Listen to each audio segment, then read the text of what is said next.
Wrong button. All right, we'll open up the public hearing on House Bill 1346 and hear from the prime sponsor, Representative Leachman, which I don't have a card yet. Thank you. Good morning, Representative Leachman.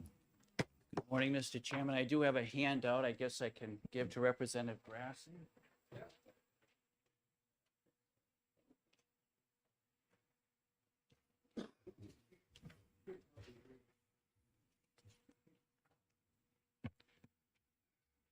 So good morning. For the record, my name is Peter Leishman. I represent Hillsborough 33, which is Peterborough and Sharon. So this item deals with the ability of bed and breakfast to hand out snacks. And you'll see in the handout that is coming around, the food service license for a Cranberry Meadow Farm, which is located in Peterborough.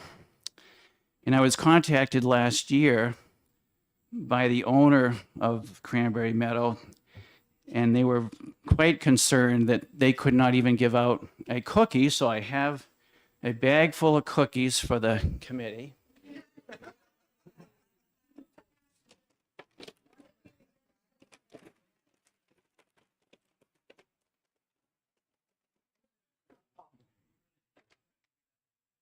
So I scheduled this out for those of you who didn't have your proper breakfast this morning.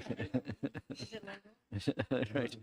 Well, and they're Better not be any nuts or anything in that. that one's saved for you, Mr. Chairman. But seriously, well, and again, on a side, it certainly doesn't violate any ethical guidelines because the cookies are worth less than $25 a piece. So I think we're all set there. In Peterborough. No, you can't make them legally and give them out. So, so anyway, I told her I'd take the charge to see what we could do about this because, as the owner pointed out, they have guests arriving at all hours of the afternoon into the night, and most restaurants in the Peterborough area close up between 8 and 9. So if you have a guest coming in at 10 or 9 o'clock, she can't legally give them a brownie or a sandwich or anything else. And it just seems to me that why this is on the books is, I don't know, but to me it made no sense. In our state where we're trying to improve tourism, that we would specifically prohibit, as you'll see what the permit conditions are, no preps of snacks, lunch, dinner, or catering events. And again, all she's looking for is the ability to, as the bill calls for, provide such a license that shall permit snacks and meals just for the patrons, not somebody coming in off the street, but people that are staying at the bed and breakfast. And with that, Mr. Chairman, I think I'm done. Well, no, you're not. You called me. Did you now? I did, and I guess I could point out that you suggested a compromise And of 8 days or 6 days to give out snacks, and I thought we should just get rid of the provision altogether. okay. Any questions for the committee members? Yeah. Yes. Thanks for taking my question. So I guess I'm confused. I assume that these bed and breakfasts they're certified kitchens for serving. Yes, because the they do commercial serve breakfast. Yes. So why is it even on the books that they can't do snacks? I have no idea. It doesn't make any sense to me because I think I may have mentioned this to your chairman. If there was concern about the waste facilities like a leach field or something, they could go to a restaurant that was open and then come back and use the facilities at the bed and breakfast. So, because I had heard from somebody there was some concern maybe it would overtax leach fields, but nobody really could give me a specific answer why this is on the books. Okay. Would you believe this Perhaps. committee is familiar with this type of issue? We've had these bills over the last couple of years. We've had this issue, and that is what we have learned is that there is two kinds of kitchens in this world. Okay, there's some kitchens that are the homeowners, happy homeowner type kitchen, and then there are kitchens that are certified to prepare meals. And yes, it is true that the legislature, in its wisdom, decide to allow bed and breakfasts to use that happy homeowner kitchen, but it limited it only to breakfast. And what you're coming back in and says is, no, that's not good enough. It should be able to have the full kitchen that we allow for restaurants. So it's not just the leach field, because yes, it is true if you're in a community that doesn't have town sewer, you would have to have a special leach field that's got a trap. And we've learned about that in this committee, okay, about that trap. And then we've also learned, okay, is that it needs to have more sinks than you would think, because you not only have the 3 sinks for doing the washing the dishes, you have to have a special sink for the mopping the floors. And that's where this particular constituent, because I did talk to her, as you asked me to, and what she was missing was A, the leach field with the trap, and B, she didn't have the extra mop to clean sink. Well, as a follow-up there, we're looking for the sponsors of this bill so someone could actually get a cookie or a snack. This isn't a full prepared meal that, would require 3 sinks. But if she went out and bought the cookies, for instance, I just presented to you, she can't legally, under her permit, even give out a cookie. So I think that's a real stretch. Okay. All right. Thank you, Thank sir. you very much for your testimony. Any other questions to the committeeman? Seeing none, Chair will call up Colleen Smith, who you'll notice her name is down here on this piece of paper here. And Colleen will tell you where we're at with this issue. Have you seen this, Colleen? She wrote it. No, I know, but Yes, she No, knows. no, She is but absolutely she has it familiar there. with what it is. this is, I have written my testimony written. Yep. And welcome back to the Commerce Committee. Good morning. Thank you, Chairman Hunt and members of the committee for allowing me to speak on House Bill 1346 relative to food service at a bed and breakfast. I am the administrator for the food protection section within the Department of the Health and Human Services. The department is not taking a position on this bill, but I would like to provide some information about the bed and breakfast license. So we do license bed and breakfasts. They are allowed to have, it is intended that it's the innkeeper's home. So it's a residential kitchen with a residential refrigerator, a typical residential kitchen sink. It's allowed to have access to family members. Pets are supposed to be removed from food preparation areas when someone's making food, but there's no septic requirements. We don't do a floor plan review as we would a regular commercial kitchen for a restaurant. So they do have limited requirements. We were contacted by Chairman Hunt several months ago about making some allowance for a snack to be served, under consideration that some areas where bed and breakfasts are located are in rural communities which might not have restaurants open at 9 p.m. for a late night guest. And so we did propose a change in our administrative rules to allow for the service of a snack 5 times a month for late arriving guests. So those administrative rules are due to go before JOLCAR on the middle of February with that change in mind. Our concern about the bill as written is that it calls for meals, and there's no limitation. If we put meals in statute, there would be no limitation. So a bed and breakfast could do, they could have a wedding on site where we would be subject to a lot larger quantities that maybe this residential kitchen wouldn't be suited to handle safely. So our concern about that term meals is there's no boundaries on that or limits as to what someone could do. The concern that was brought up about cookies. So we do allow homestead food operations, and they can do baked goods in their home. So that would be something that this facility would be allowed to do is offer, it's something that's allowed not only for bed and breakfast, but anyone that has a home kitchen in our jurisdiction is allowed to do direct-to-consumer sales without a food license. So that, and that's limited to things like cookies, brownies, things that don't require refrigeration for safety. If there are any questions for the committee, from the committee, I'd be happy to take those. Yes. Sorry. Thank you for taking my question. So you just said cookies five times a month or 5 times a No, she's saying week? cookies anytime. No, but Cookies in any time. no. Before that statement, you made a statement about 5 days. So the snack, we didn't put any limit, we didn't put any context around what a snack could be. So it could be something like a sandwich that currently isn't allowed. Is other meals besides breakfast aren't currently allowed under the current rule and statute. So just to Further follow up, question, may follow up. the Homestead Act. I mean, they can bake cookies there.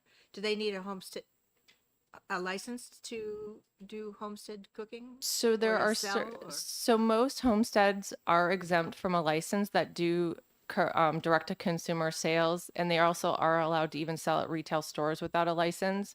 The only time they need a license for us, and again they're allowed to have a residential home kitchen, is if they want to sell via the internet or to restaurants where there's not necessarily that direct to consumer interface. So just Further another question? Yeah, just another follow up. So it doesn't seem like there's a problem if they. Yeah, I'm Would not. Would you yeah, believe? way. Would you believe?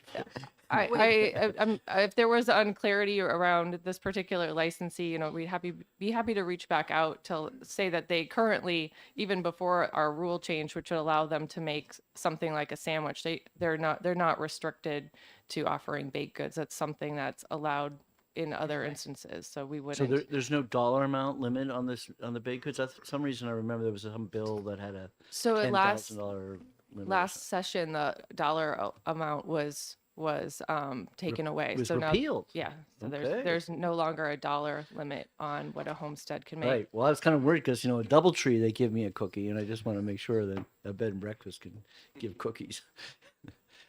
Okay. Any other questions? Yes, Representative Pacelli.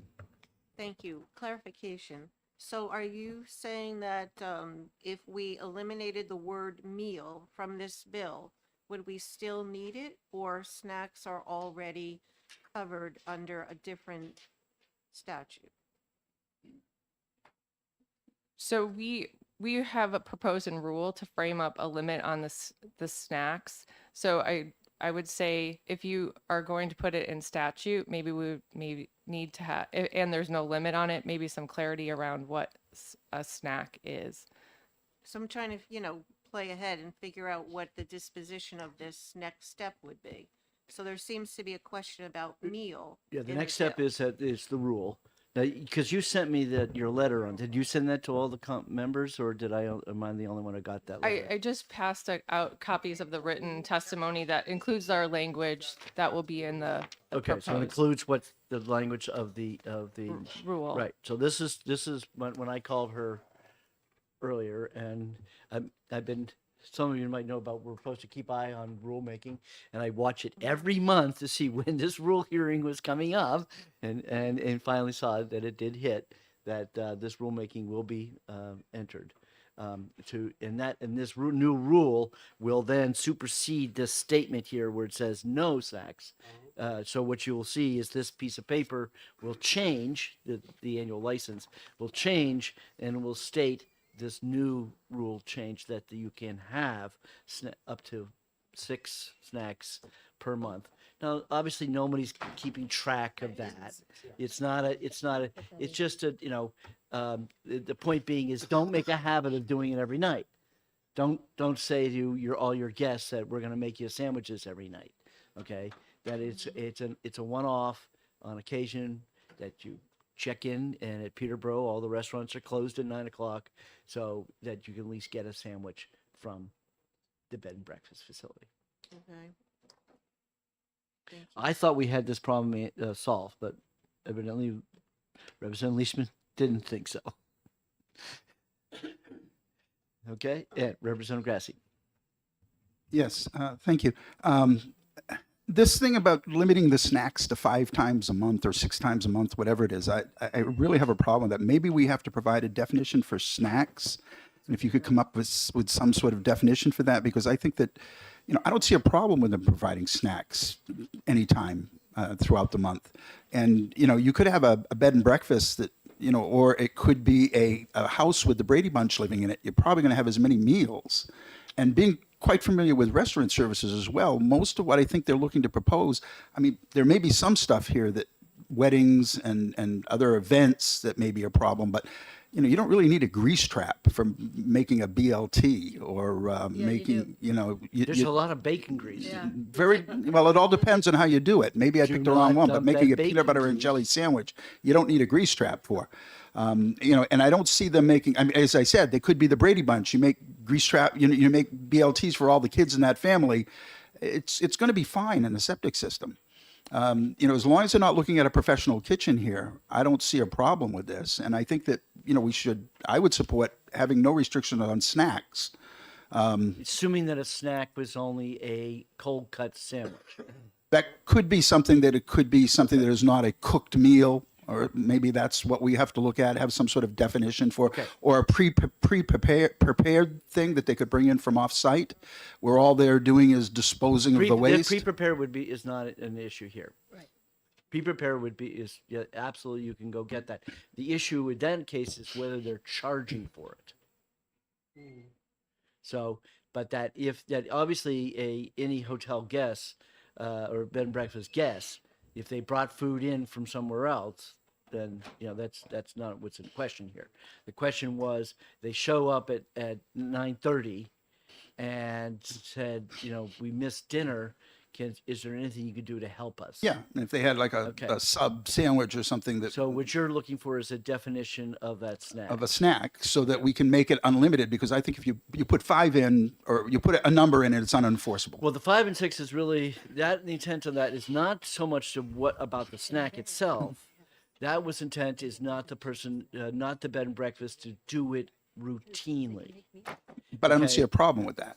I understand you don't, but the problem was that the legislature, in its wisdom, so if you want to put this to study, we can talk about it. But in its wisdom, it decided that to be a restaurant. Okay, not and because remember, this was the breakfast was an exception to the rule that the legislature passed in its wisdom to be nice to bed and breakfasts, but that the rule always been, and we would have hospitality to come in, restaurants association, to say to them, don't start saying, oh, bed and breakfasts are now even exempt from the restaurant requirements. Oh, yeah, right. Then they're going to be very upset. They're going to come in and argue is, wait a second now, you make us put these traps in, you make us have these extra sinks in, you make us do these things, and you're going to let the bed and breakfast to get away with it and have catering events with 200 people? Right, I understand that. Okay. I understand that, and I will see this at Gelcar next month as well, because Yes, you will be on Gelcar. So what you're asking for is to have a definition of snacks. Yeah. Okay. Is that possible? Sure. We were just trying to frame it so that it was limited, so that it wouldn't go to the extent of, they have a late night menu now, and that it becomes, it starts to grow, or again, it can be a wedding event that now things seem to morph on their own. So we were just trying to have some language that would frame it up and limit it so that it was just to accommodate a late arriving guest without being reasonable, that there's no other solution for them to go out and get a meal in the area. Any other Chairman? Oh, yes, Representative McAleer. Thank you. I could see somebody showing up on Friday afternoon and asking for something to eat, and the proprietor saying, well, I already handed out 5 Snickers bars. I can't give you anything. No, As that's opposed per event. as the 5 opposed is to numbering it, how about the term occasional snack? That seems to me to Then you have to define fit the occasional. bill, and people can figure out what occasional means, but I don't think any The devil's numerical- in the details, isn't it now? It is always, but thank you. Okay. Any other questions? Thank you very much. I have one more card left. Dan McGuire, who I assume is a co-sponsor. Yes. Not. Thank you very much, Mr. Chairman and members of the committee. For the record, my name is Dan McGuire. I represent the town of Epsom. And yes, I'm a co-sponsor of this bill. And it's very simple. I'm someone who patronizes bed and breakfasts, I don't know, once a year, once every other year, something like that. And I would think it's super strange, whether they're in New Hampshire or elsewhere, if they did not have snacks, right? I mean, it's very, very common that a bed and breakfast will have a Keurig coffee maker, a plate of cookies, a cheese and crackers maybe at 4 o'clock, you know, maybe even wine at 4 o'clock, you know, stuff like that. No? All right. Well, it's very common, whether it's allowed or not allowed. Well, because they probably whatever. are a restaurant license. They probably have the restaurant license. Some of them do. I doubt it, but anyways, some of them are very small, right? Some of them are ordinary homes. They don't have weird kitchens and all this sort of stuff. So personally, now at the previous public hearing I was in this morning, Representative Smith cautioned me on the benefits of compromise. And so I would be happy if on line 4, you removed "and meals" and just put snacks, right? And because it's very common to have, like I said, simple snacks, crackers, chips, whatever. And if I went to a bed and breakfast that didn't have that, I would somehow think, oh, it's not as good, right? I mean, it's just that's how common it is. Now, this question about late meals, I don't personally think that makes any sense because when I travel, I think about what meals am I having, right? I mean, I keep in mind, well, I'm going to be here at such and such a time. I'm going to be there at such and such a time. I don't expect if I arrived at a hotel or a bed and breakfast at 9 o'clock, all of a sudden there's going to make meals for me. I mean, that doesn't make any sense to me. So I don't think you need to go that far. I think the simple bill without the "and meals," let the department put the definition of snacks into rules. That's the end of the story, right? I mean, very simple. Fair enough. Thank you. Okay, with that, anybody else wants to testify? Representative Grassi, you want to grab the blue sheet for me on for 1346? Do you serve snacks? No, but it's great thing about the vacation model. We don't do any food. I think that's for the next one, isn't it? Okay. 1346. 1346 is She this signed it. Yeah. Okay. All right. With that, I will close the public hearing. And 5 minutes. the next one is in 3 minutes. You timed that one. Perfect, huh? Yeah, it's good. I want to go downstairs to co-sponsor the bill. 11 o'clock. Sullivan asked me to introduce his- Colleen?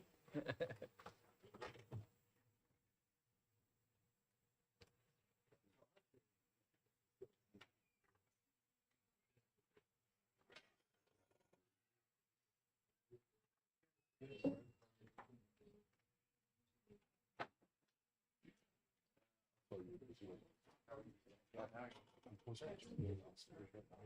And then, so, 11 o'clock.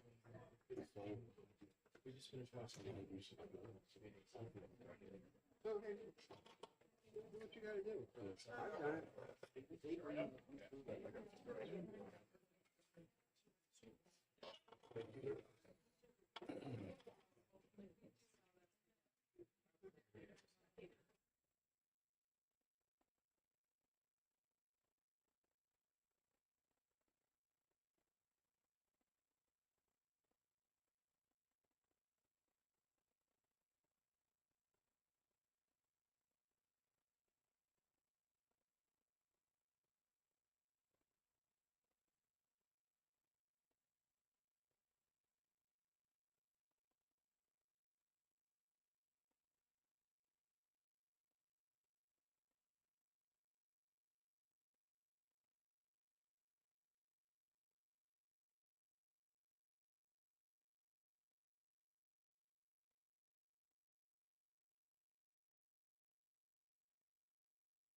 Okay.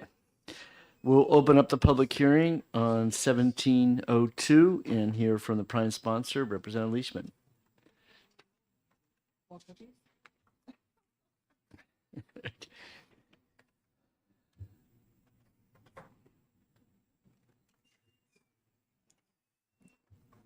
Thank you, Mr. Chairman. Representative McGuire is handing out some supportive documentation. My letter that I'm going to read is still hung up upstairs in the computer. And I'm going to bring it down as shortly as the system unfreezes. So anyway, thank you, Mr. Chairman. For the record, my name is Peter Leishman. I represent Peterborough and Sharon. I'm a member of the Finance Committee and Joint Legislative Fiscal Committee. I have been a member of the Finance Committee, Division 1, for 8 terms. During my time on the Finance Committee, I have become increasingly concerned over the operation of the Liquor Commission. It was anticipated in 2009, when the Liquor Commission became an enterprise agency or fund, that revenue would see a noteworthy increase and the commission would run more like a business than an overregulated government agency. Since 2009, total revenue growth to the general fund has been relatively flat. In 2023, net profits before transfers decreased by 6.4%, or $11.6 million. And debt service has been increasing too. This year alone, the Commission shows a 15.4% increase in debt service. As a member of the Fiscal Committee, I have the responsibility to review financial and performance audits, not only of the Liquor Commission, but every department in state government. The Liquor Commission audits are always an interesting read in that they differ dramatically from those of other agencies in which they choose to report. The Liquor Commission, with its 1,740 employees, is a $775 million a year business with 68 outlets and upwards of $77 million in product inventory. Despite new and renovated stores, revenues are declining over the last few years. In 2021 to 2022, saw a decline in revenues of $31 million. In FY 2022 and 23, another decline of revenues of about $16 million. A decline in revenue impacts the fund's return to the general fund and the Alcohol Abuse Prevention and Treatment Fund, AAPTF, RSA 176:16, Roman numeral 3, by reducing funds available to this important program. Of some concern, the Legislative Budget Assistant, LBA, on December 22nd, in the review of the Liquor Commission's financials, see Observation 4 attached, the LBA noted, quote, "The Commission did not compute its financial year 2022 transfers to the Alcohol Abuse Prevention and Treatment Fund, again AAPTF, in accordance with the statute. As of today, and according to the attached liquor transfer statement from the state treasurer, the Commission has yet to address this payment to the AAPFT," and you'll see that supportive document in the information that Mr. McGuire, Representative McGuire, handed out. Additionally, RSA 776:16, Roman numeral 1, requires the Liquor Commission to transfer any excessive funds to the general fund daily. However, the Commission has elected to make those deposits on a monthly basis, despite of what RSA 176:6, Roman numeral 1 specifically states. The LBA management letter of December 18th, 2020, expressed concerns over the lack of a formal risk assessment process, end of quote. The Commission responded that, quote, The commission is actively in the process of creating a formal internal audit and compliance unit to provide independent and objective evaluation of internal controls and compliance-related matters. 2 years later, in an LBA management letter dated December 20th, 2022, noted the commission, quote, has not fully developed and implemented an internal audit function appropriate for the size and complexity of its operation. Back on August 26, 2016, in a Division 1 work session on House Bill 406 FN, Representative Danielson offered an amendment to repeal the liquor fund. Representative Smith said it best, and I quote, "The enterprise fund was to improve revenue, but those goals have not been achieved." At the same work session, Senator Chuck Moore said the Liquor Commission needs more time due to competition. I am not sure what the long-term solution is. Perhaps it is time to privatize liquor sales in New Hampshire, as so many other states have done. One could argue that revenues are off due to competition, COVID, or a number of other factors. However, if you look at the recent New Hampshire Lottery Commission as an example, also see attached, their revenues in FY23 are up 12.4% or $66 million, with an increased transfer of 29% or $43 million to the Education Trust Fund. One more troubling aspect concerning the Liquor Commission is it is not uncommon to receive a letter or a phone call from someone claiming to be an employee of the Liquor Commission with a serious complaint.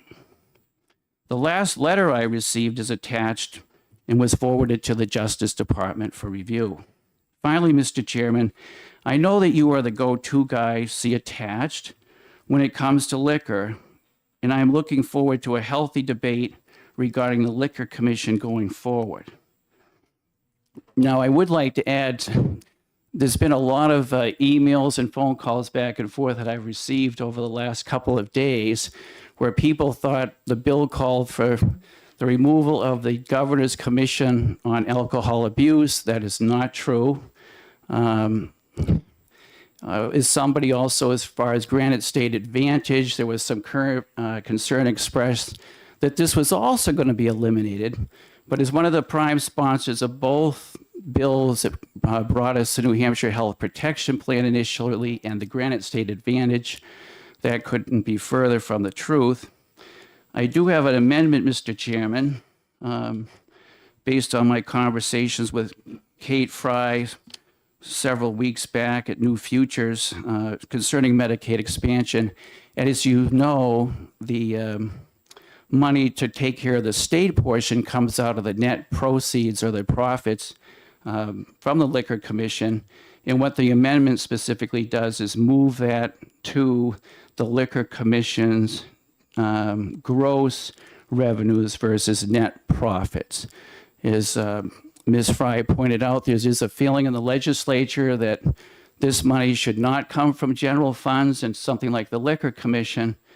But those of us very familiar with the funding aspect of this know that any money that doesn't go to the net profits of the Liquor Commission doesn't go to the general fund. So the grab is done before it goes to the general fund. So it's still state money, but it would be coming out of the liquor fund versus the general fund. So I think that's all I have to testify, and certainly would welcome any questions, Mr. Chairman. Okay. Representative Burrows. Thanks for taking my question. Are you familiar with the drinking trends in the United States and what direction those are going in? They are going down. Can I follow up? Further question, main question. Would you believe that part of that decrease is due to the drinking habits of millennials are going way down, and they're going from an average of 4 to 3 drinks a year, and so liquor sales are off across the country? I do know that is correct, and marijuana sales are up. I was just going to say, and And I was going to say, there's people going across the border now to get the cannabis, so they're not drinking as much. Of course it is. Maybe they're buying their booze in Massachusetts because they were already heading down there to buy their marijuana. Okay, Representative Spear.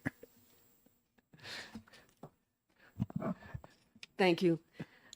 So I went online and I looked at what the liquor fund does, and one of the things it does is it looks for grants from the federal government to help with counteracting alcohol abuse and that sort of thing. So my question is, if we don't, are you intending to just get rid of the fund, or are you intending to move? It seems like being able to get federal grants to support this kind of activity is very useful. We're not suggesting it just goes away, are we? Oh, absolutely not. Prior to 2009, and thank you for your question, the Liquor Commission basically had to get permission from the state treasurer for spending. Now they have that authority to do that without great oversight, as you know. The problem is that with sales going down, liquor sales nationwide, as Representative Burrows stated, the liquor fund for supporting Granite Advantage and the alcohol fund, the funds available may be reduced or have been reduced. You'll see one of the attachments.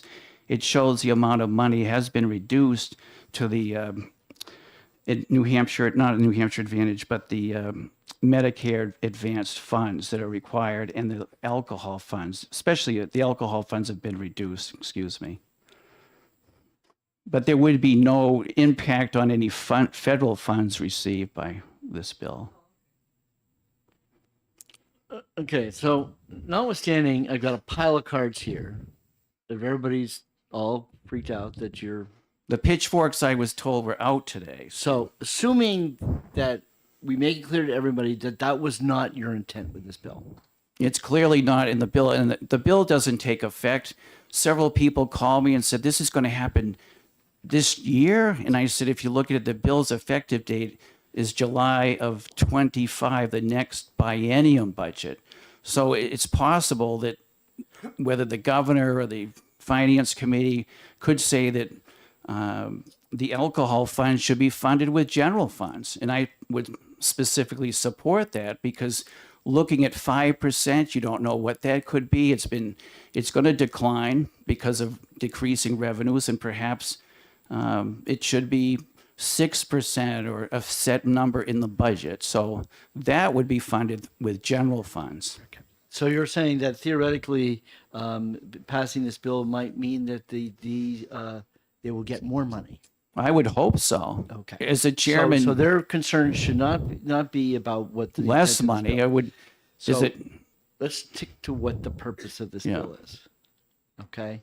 The purpose of this bill is that when the legislature made the decision to change the nature of the Liquor Commission so that it wasn't, let's put it for better or worse, micromanaged by legislators through the budgetary process, that as a member of the Finance Committee, you guys certainly feel that it was a failed experiment to do this, and that the commission is not running efficiently, and that you think that you, the Finance Committee, can be more efficient. You can ensure that it is a more efficient operation if you took over and micromanaged its budget. I don't think knowing my colleagues would micromanage, but let me respond to what happened in 2009. I was on the committee at conference when this came up. It came up in the middle of the night. It was offered by then State Senator Hassan to make the liquor fund into an enterprise fund. There was no public hearing. There was no public hearing, Mr. Chairman. And I regret what was done because it was late. Often things get introduced late. You've been on hundreds of committees of conference. Not everything is done out in the open, if you will. And we passed on July 17th on that amendment to make the Liquor Commission a special fund. And there was no public hearing before your committee or anybody else. It was offered by the Senate during the committee of conference negotiations. Obviously, my memory is in terms of whether the committee actually had a hearing. I do not remember that. So, but I do remember the conversation about why we were doing it, and the thrust of doing it was that it made more sense that we treat the liquor commission as a profit Business. center, as a business.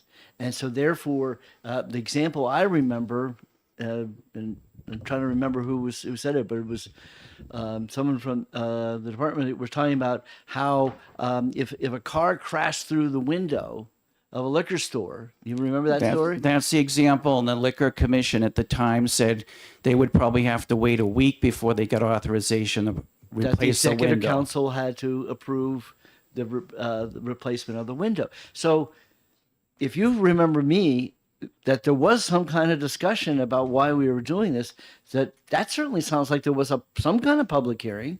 We did know what we were doing. There Our was eyes no- were wide open at that point. In my recollection, there was no public hearing. There was discussion among people about they couldn't get a window fixed, and perhaps that was done in the hall, but there was no public hearing. This was introduced at a committee of conference, Okay. best of my knowledge. That's it. And there probably was House Bill 2. It was. Okay, which we all know is a place where non-germane hearing bills can get stuck in willy-nilly. So, But I this guess I isn't- want to do. Here's my point to you. Okay, notwithstanding that I know I'm holding all these people back who are just ready to stick their pitchforks in you, and which you have tried your best to assure them that that was not your intent. I'm just trying to get at your real intent is that you want to bring the Liquor Commission back in to the general fund and have the finance committee. I assume you're going to need a new division for it because it must be rather busy to look at through all the stuff that department does. That you think you can better manage it, that the state would be better managed if we didn't have as an independent fund, that we had it in the general fund, just like other departments like Health and Human Services. I don't know if I can say it would be better managed. As you know, the Finance Committee, my division that I chair, meets for 6 weeks to review many dozens of budgets and branches of government, billions of dollars in 6 weeks. All I've asked for, and the chair knows it's not the first time I've been before this committee with concerns with the Liquor Commission, is that they follow the law. You know, the deposits are made monthly versus daily. The treasurer's office has been trying to negotiate to get the money they owe the drug agency, over $1 million, to get that settled.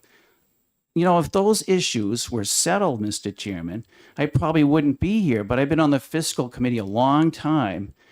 And if I look at their audits and I compare them with the Department of Transportation, I don't want to say any more, but I'm not very disappointed. I'm not alone. I've got a number of sponsors on this bill that serve on the Finance Committee. We just like them to follow the rules just like everybody else. Fair enough. Thank you very much for your testimony. Thanks for your time, Mr. Chairman.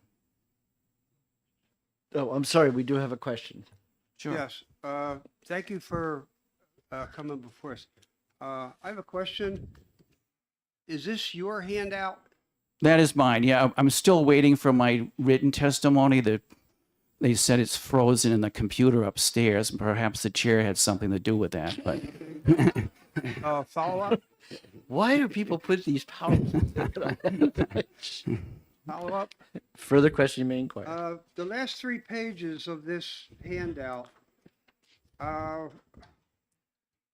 what's the relevance? well, there was a complaints. Members that are sitting behind me have gotten phone calls, complaints.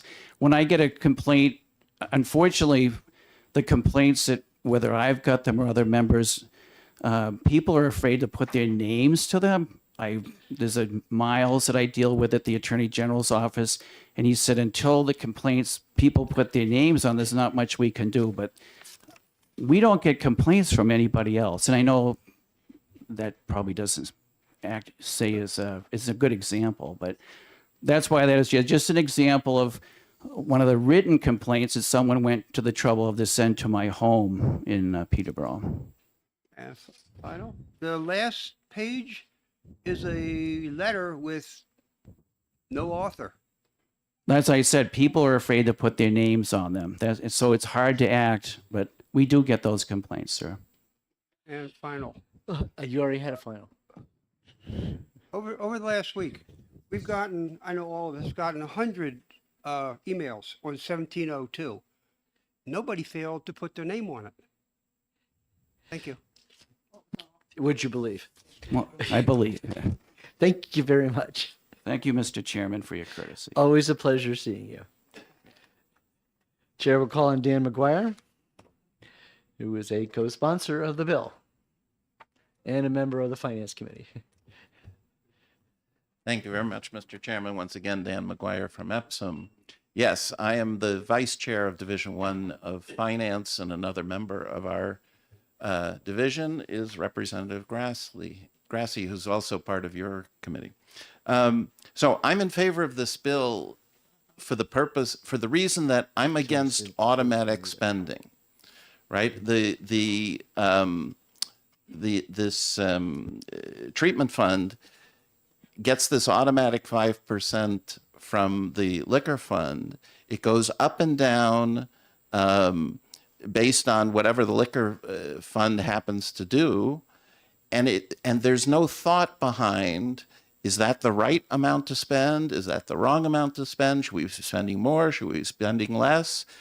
What we do on the Finance Committee is we sift through requests for funds from thousands and thousands of different angles, and we prioritize and we figure out, should we spend on this? How much? How does it compare to that? And so on. That's our job.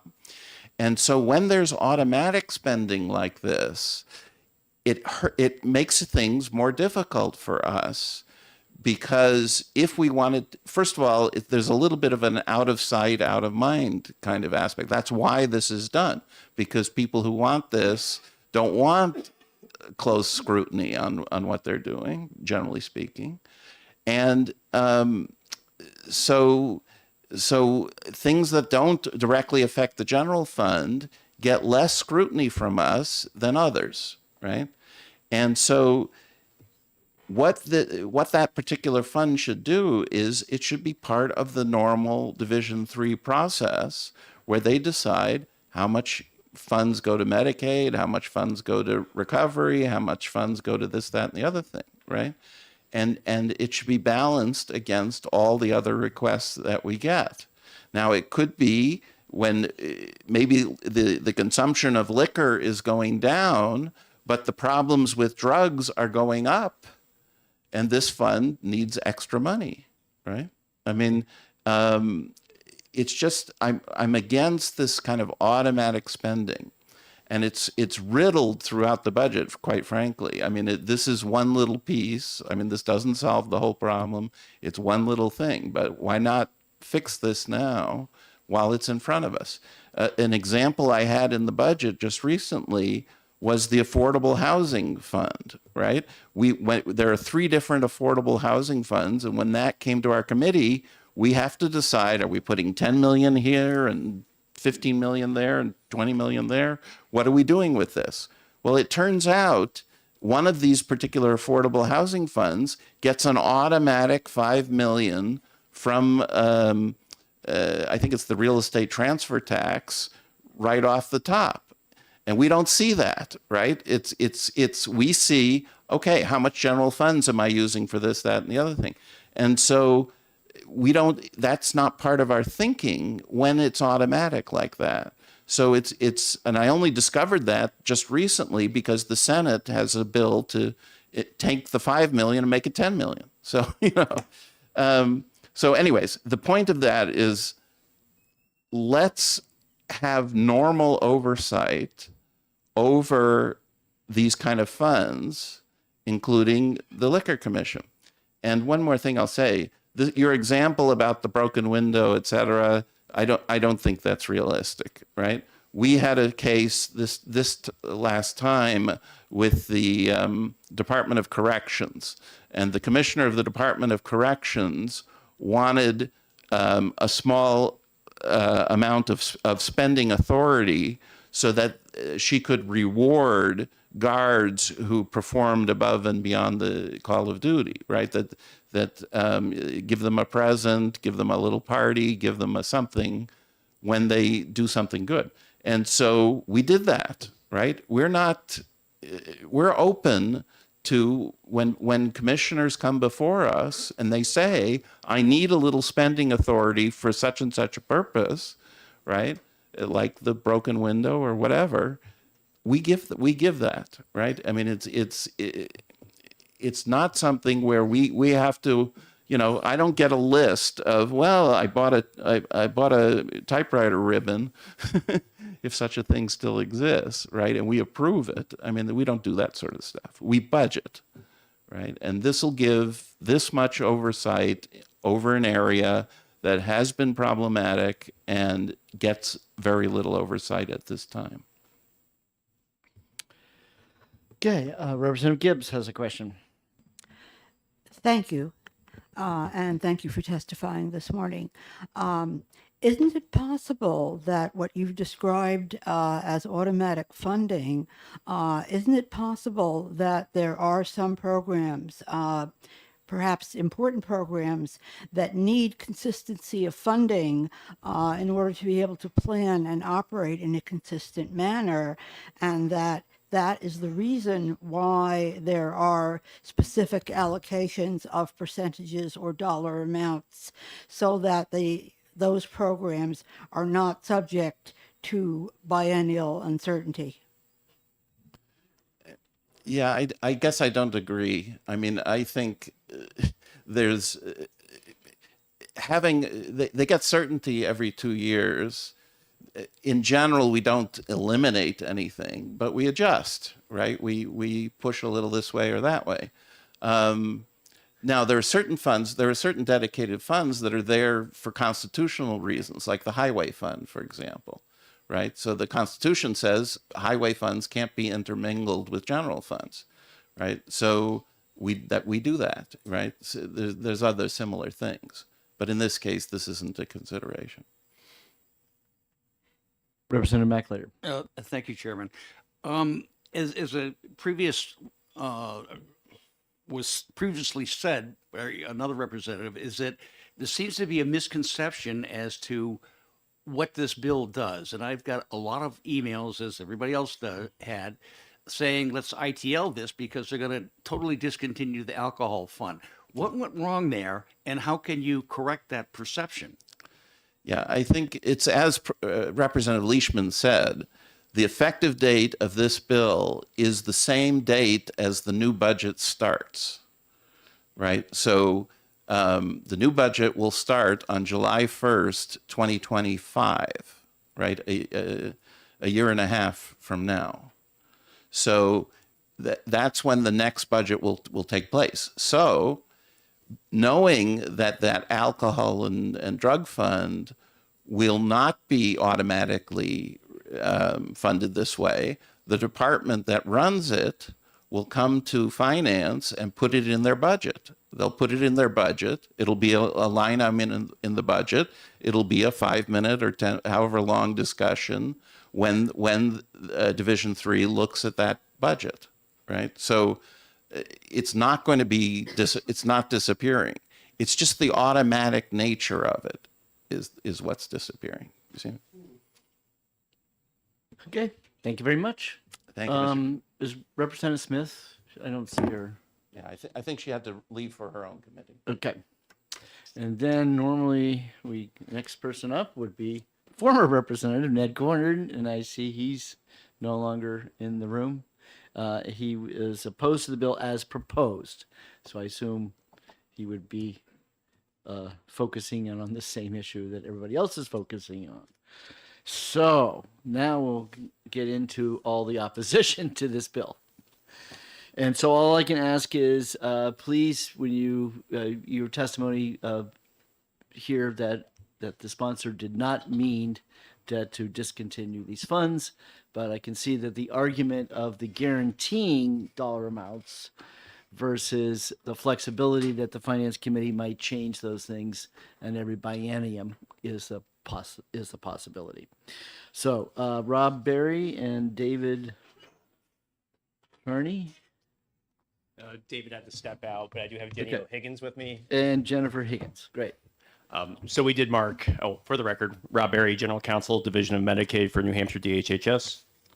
I'm Jenny O'Higgins, Legislative Liaison for Behavioral Health with DHHS. So to respect the committee and your point, Mr. Chairman, we're not going to belabor anything. Our testimony was primarily centered on the bill as introduced. I did understand from Representative Leishman that our concerns, at least as far as the granted advantage piece, may be addressed in an amendment. I look forward to reviewing that language and working with the sponsor on that. But our biggest concern was how the conversion of the liquor fund to general funds may upend the granted advantage program, which is statutorily prohibited from utilizing general funds. And that's all I have to say about that. So additionally, from the behavioral health perspective, the portion of the revenue that funds the Governor's Commission does allow for flexibility where we have many grant restrictions. And so in New Hampshire, where our funding sources for the substance use continuum of care often rely on federal grants with 2-year cycles, the stability and predictability of this revenue allows for us to do more long-term planning and consistency in that service delivery. And also there is a specific and really valuable tie to being the sole owner and operator of all liquor stores, and then coupled with our responsibility of running the substance use disorder continuum of care, that we really bear an obligation to reinvest that revenue into prevention, treatment, and recovery to mitigate harm to our communities. So the data linking alcohol to societal costs and harm is overwhelming, and alcohol continues to be one of the most commonly misused substances. So that is a very specific linkage to those revenues coming back into the community to mitigate that harm. Okay, so the rationale of having it connected to this liquor fund rather than the general funds is important in terms of why we have this. Both to mitigate harm as well as the flexibility that it allows for how the funds are used and are directed by the Governor's Commission, which has a strategic plan forward and obligates these funds based on very specific need in New Hampshire and how they invest. Great. Thanks. We do. Representative Beal. Thank you for taking my question. The federal funds that you're talking about, do they need a match from? No, The so state- just the federal funds often have restrictions, including sometimes they're very substance specific, like our opioid grant dollars need to be used only for opioid and stimulant use disorders. So this funding source allows for some flexibility to really look at how do we invest in New Hampshire across our continuum of care and for people who may have polysubstance use, right? Thank you very much. Thank you. Okay. Before I go on, I've just been a text that evidently the governor has signed the blue sheet in opposition to this bill. And then I will have Patrick Tufts from the Governor's Commission. We'll beat this one to death. Do I look like the villager? I'll be great if there's others who are. Yeah, hit the microphone. Hit the button. There you go. Perfect. Thank you, Mr. Chairman, committee members. I'll be brief. I just want to say that I did have a conversation with Representative Leishman, and I really respect the intent of what he's trying to do, which is to guarantee more funds to help people dealing with substance use disorder in the state of New Hampshire. We share that concern. I am opposed, as in the Governor's Commission is opposed to the bill as written, because the lack of guarantees as to how we would fund the tremendous work that the Governor's Commission is doing. I've heard automated brought up. We need predictability in order to do the work that we're doing. I really congratulate the legislators here in New Hampshire for fully funding the Governor's Commission in this biennium. It is the first time we have been fully funded, and the transparency and the outcomes of the work that we're able to do is included in this report and plan. The state of New Hampshire benefits greatly from the New Hampshire Governor's Commission on Alcohol and Other Drugs. You have assembled a tremendous amount of content experts who are able to make decisions and support the Department of Health and Human Services to do tremendous work that is flexible and extremely relevant and also very local here in New Hampshire. We are able to invest in and determine local strategies that are in real time to what we're facing here in our state that aren't tied to federal regulations. So I won't belabor the point. I respect the intent. I am concerned about what this would mean for the predictability of the very important work that we do in the state of New Hampshire, because I would replace the word automated with predictability. And in order to do good, measurable work over time, which is what we're trying to do, you have to have predictability. So, Mr. Chairman, committee members, thank you very much for your time. I do have a letter in opposition to the bill, as well as the current Governor's Commission on Alcohol and Other Drugs strategic plan that I'll make available to the committee. Thank you. Thank you. Chair calling Dr. Larry Kane of SENHS. Not sure what that means.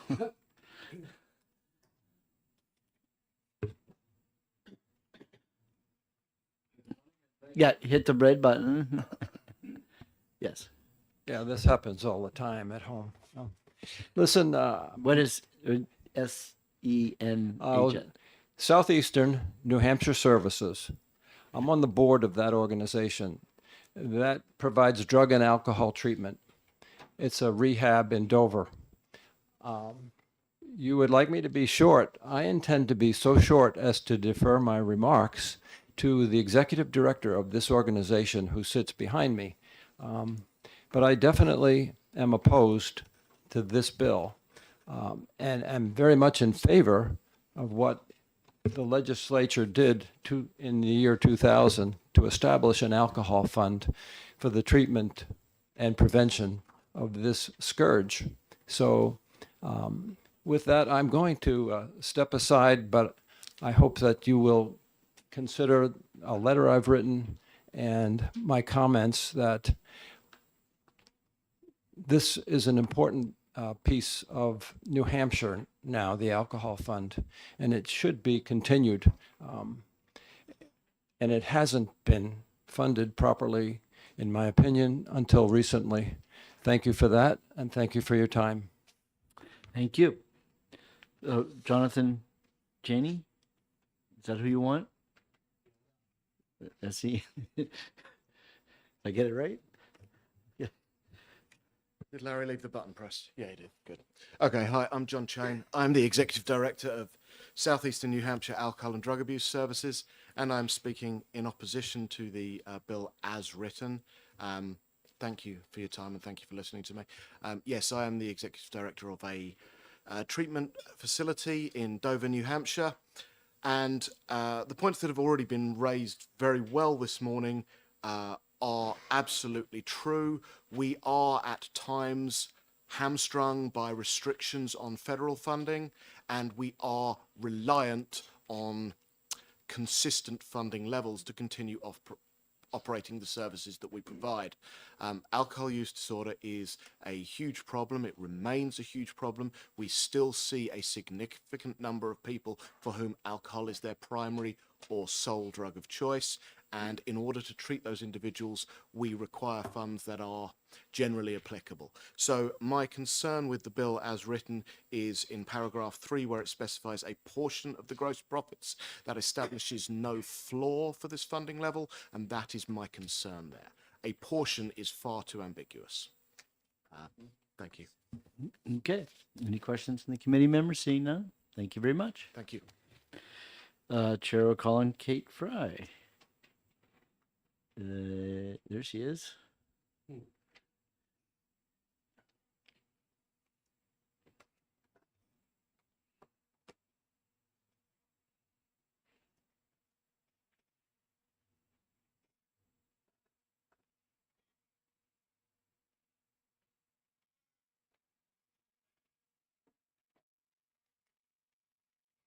Good morning still, right? Good morning. It's been a long morning. Members of the committee, my name is Kate Fry. I'm the Vice President of Advocacy at New Futures. I will be very brief. I have testimony in front of you. We are opposed to House Bill 1702. While I respect where Representative Leishman is coming from as well, we did want to point out the unintended consequences. As you know, we are a nonprofit, nonpartisan organization that works on policy change with policymakers, stakeholders, and others to reduce alcohol and other drug problems in the state. So, just to clarify, as you've probably heard, while it repeals the Liquor Commission fund and makes the oversight of Liquor Commission funding, the bill also removes the requirement for the state treasurer to credit all gross revenue from the sale of alcohol to the Liquor Commission fund and directs it to be deposited in the general fund. Just to be clear, New Futures does not have a position on the oversight of the funding structure for the Liquor Commission Exactly. Sorry. However, New Futures strongly opposes the portion of the bill which removes the 5% requirement of gross profits from alcohol sales to be deposited into the Alcohol Abuse Prevention and Treatment Fund, otherwise known as the Alcohol Fund, and instead directs the legislature to set an amount based on appropriation included in the state operating budget using general funds. So while it doesn't repeal the Alcohol Fund, it does get rid of the 5%, and that's very important to us. For background purposes, financed through the revenues generated from the liquor sales in New Hampshire, the Alcohol Abuse and Treatment Fund was established in 2000. The intent behind the creation of the fund was that a small, very small portion of gross profits, 5%, of substantial revenues generated by the sale of alcohol would be used for prevention, treatment, and recovery and administered through the Governor's Commission on Alcohol and Other Drugs, as you heard from Patrick Tufts. So for context, 5% of gross profits, it's a drop in the bucket compared to what the revenue is. So in 2021, 10.3 million was 5% compared to the 801 million for revenues. Although the Alcohol Fund is an innovative, fiscally responsible, common sense approach to a very real need in New Hampshire, since its inception, the fund has been historically underfunded and diverted elsewhere.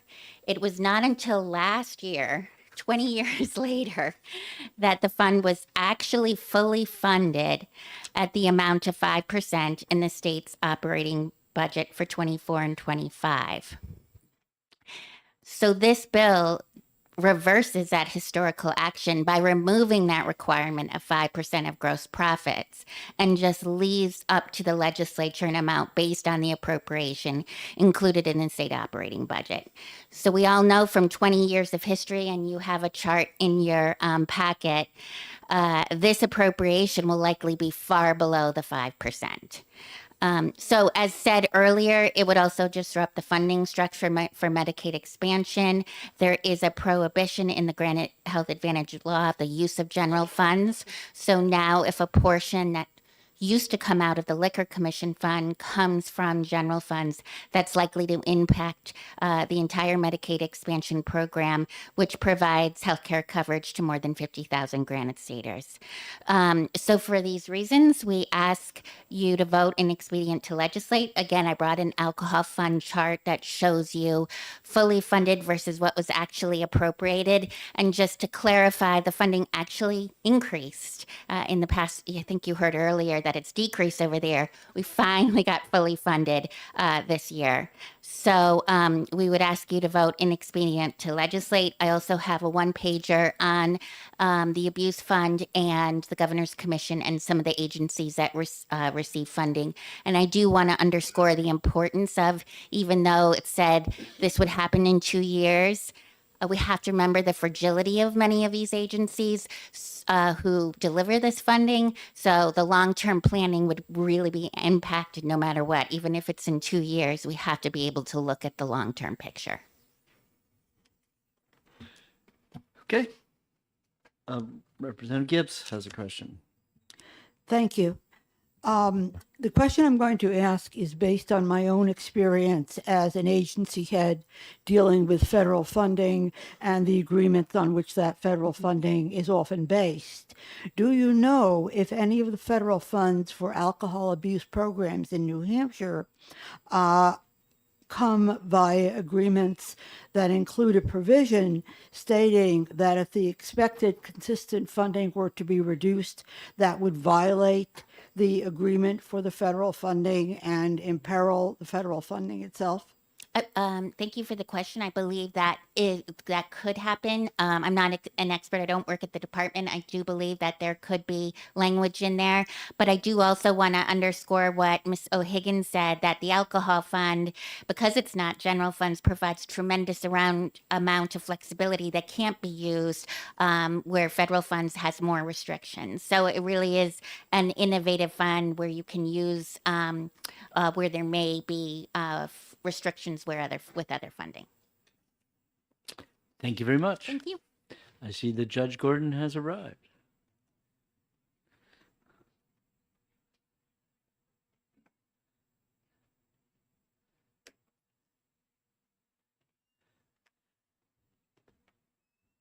Good morning. Good morning, Mr. Chairman, members of the committee. My name is Ned Gordon. I live in the town of Bristol, and I'm not here as a judge today. So I'm here just as I read the Senate bill, I was concerned because it appeared to me that it was a repeal of the alcohol fund that was put in place a long time ago. And I certainly would be opposed to doing that and opposed to changing the funding mechanism through the general fund. I think that there should be a tie between the Alcohol Commission and the funding. And I think it says a lot about the state in terms of who we are and what we value. Alcohol, the initial fund was created because it was well recognized that alcohol has an effect, that our agency, our Alcohol Commission in the state, was established to be a control agency and has evolved over time into a marketing agency. And because there are consequences for marketing alcohol. And alcohol is recognized, although we have the opioid crisis and we have people dying in this state, and it becomes, pretty shocking when you have sudden deaths like that. But the fact is that alcohol kills a huge amount, a greater number over time than drugs do, other types of drugs do. It's a potent killer. And that doesn't mean that we should ban it, but I think what we should do our very best job is to control it. And the one thing about the alcohol fund was intended to address issues with regard to prevention and education, because you can't, with regard to alcohol and other drugs, you just can't treat your way out of that problem. Treatment isn't the answer. Prevention and education is the most beneficial way of approaching it. So the reason I'm here today is just to say that I would be opposed to certainly doing away with the alcohol fund altogether, but I would also be opposed to doing the funding mechanism through the general court and through the general fund. I think it should stay linked to the Alcohol Commission. That's the Liquor Commission. That's my only testimony today. Perfect. Thank you very much. Thank you very much, members of the committee. Holly Stevens, representing NAMI.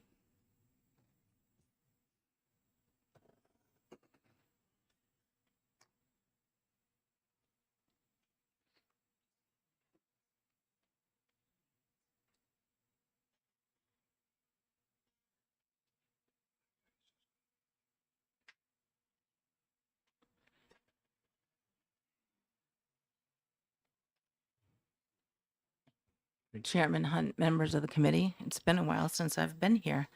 My name is Holly Stevens, and I am the Director of Public Policy at NAMI New Hampshire, the National Alliance on Mental Illness.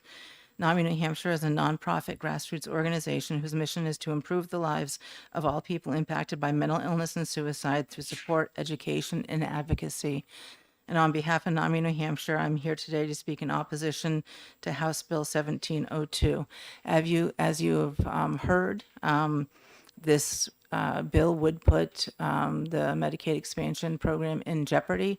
Currently, under New Hampshire law, the program allows for the use of Liquor Commission funds in the event that other funding sources are insufficient to fund the program.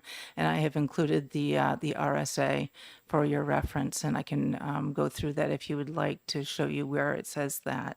And additionally, as you've heard, the Granite Advantage program is prohibited from using any general funds, and I have not seen in this bill where it would allow that program to use general funds in the event that other funding sources are insufficient to fund the program.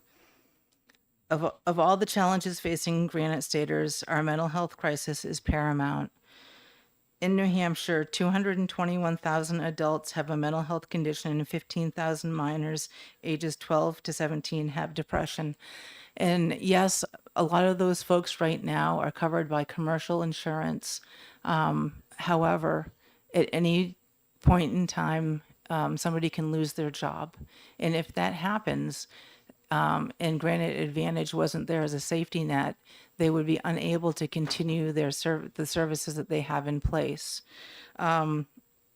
Like other medical illnesses, delays in treatment mean progression of the seriousness of the illness and more difficulty and cost when the person eventually does receive treatment. So if there was a gap in their treatment, it would be more severe and more costly in the end. For those living with mental illness, these delays can result in outstanding personal and productive losses that harm the livelihoods and could be life-threatening. In 2021, of the adults in New Hampshire who did not receive mental health care, nearly 42% didn't receive it because they couldn't afford it. And this bill, as it's written, if they lost their insurance, that's more folks that would not be able to afford their care. We also know that in states that have expanded Medicaid, more children end up being covered by insurance just by happenstance. The research bears that out. So it also would affect the kiddos in the state that are covered by insurance. The positive impact of Granite Advantage has in improving access to care is obvious. In 2021, through the Medicaid expansion program, over 11,000 unique individuals received mental health outpatient services. Nearly 830 accessed inpatient psychiatric hospitalization, and over 26,500 obtained mental health medication. NAMI New Hampshire applauds the current success of the Granite Advantage program and the legislators who have supported that program.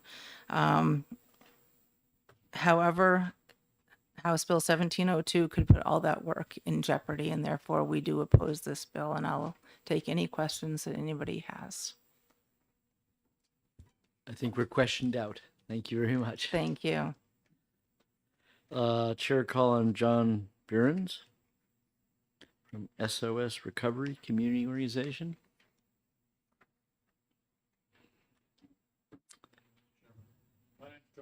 You gotta push the button.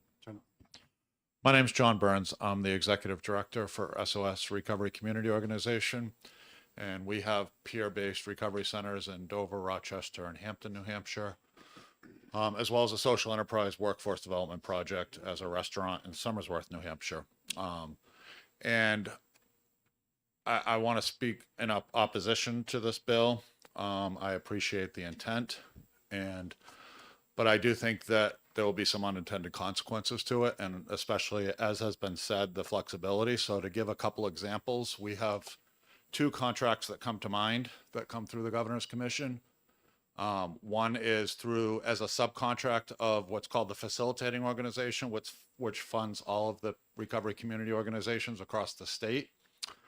In that funding, it's a braided mix of SAMHSA block grant funding, state opioid response money that comes from the federal government, as well as Governor's Commission alcohol funds. And that braiding is really important because there's a lot of activities that we engage in our recovery centers and a lot of programs that we do that would have restrictions from that SAMHSA money, whether it be state opioid response or the SAMHSA block grant, that some of those things we just wouldn't be able to do if we didn't have that alcohol fund and we didn't have that money coming from the Governor's Commission. So it's essential for us to do the things we do. And we're serving in our 3 centers, we have over 11,000 visits a year coming into our centers. So it's a substantial population with not a lot of money. And then we also run a family support contract across the state, which helps prop up and expand family support groups, which are mutual aid groups, mostly run by volunteers, and to build the capacity around that across the state. That, again, is also funded through the Governor's Commission from the Alcohol Fund. And again, if we didn't have that money, the flexibility that we have to work with those volunteers and some of the programs and some of the trainings we do, we train them on facilitating, we train them on suicide prevention, we work with them to build capacity, and we just wouldn't have that flexibility based on some of the, quite frankly, ridiculous restrictions that often come with federal funding that tie our hands on a lot of things we do. So I just want to stress that flexibility as an organization. And I also want to say, to the point that Kate Fry made from New Futures, the Alcohol Fund's been around a long time. I've been in this work since 2013. I can't think of a biennium that I didn't have to come in front of the Finance Committee and beg them not to pull money and divert money out of the Alcohol Fund as it is. So when I hear that the intent is to provide more funding and put it on a general ledger line item, I have concerns about that because we've only been fully funded last year. And, the one year it gets fully funded, we're now facing some legislation to repeal the entire Alcohol Fund. So I have a lot of concerns about that, but I would welcome the primary sponsor and any co-sponsors that do want to see additional funding to put another additional funding general line item in that general budget in the Finance Committee. We would certainly welcome that, and I think most of the agencies that are impacted by the Alcohol Fund would accept additional funding. We certainly could use it. So I thank you all for your time and appreciate the opportunity to speak to this. Thank you. Jim Monahan. Oh, good. So Jim represents Bi-State, New Futures, ACS, Solutions, CBHL, I don't know, but he is in opposition to the bill. I would have to say that Jim was the first person who told me about this crisis this bill was going to create. So, Kim Bach is opposed to the bill.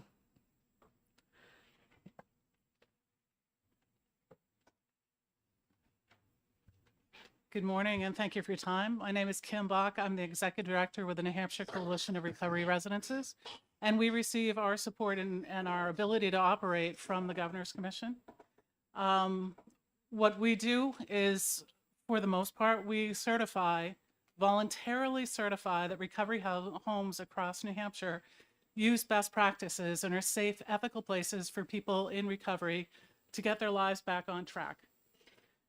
There's no licensing requirement for those homes in New Hampshire, and that's typical across the United States. I think it's really important that there's money guaranteed to go towards this purpose, to go towards everything that the Governor's Commission supports, from prevention, through treatment, through recovery support services. We have national data that tells us that 12% of Americans suffer from addiction. 70% of that is alcohol. Most of the funds, as Jenny suggested, most of the funds, if we've had mixed funds, we have to be really careful about, is it just alcohol this person is addicted to, or is there other substances? Because the federal funding is often limited to other substances. That's what sells the news. That's what is popular right now. So alcohol funding is very, very limited. But that's still 70% of the problem. The great news is that recovery from addiction, it's 80%. By recovery, that's long-term remission, meaning that with all these support services that are offered to people in New Hampshire, we can reduce the time to get to sustained recovery from an average of 15 years to an average of 5 years. And their risk of overdose or of death from their addiction comes back to the same risk as the general population. The Alcohol Fund does really great work. All of us working together provide those services that are very important. I understand the bill isn't intended to take away all the funding, that there would still be funding there, but we also deal with NIMBYism, and NIMBYism is not in my backyard. And as the legislature changes in population, ideas change. And there's no guarantee that they would have the same priorities to work with people with addiction that are guaranteed if a certain percentage of the funds are put in that direction. So I oppose the bill. Thank you. Okay, thank you. Did I just see Jim walk in, or did he walk back out? He's in and out. Okay. Kimberly Haley.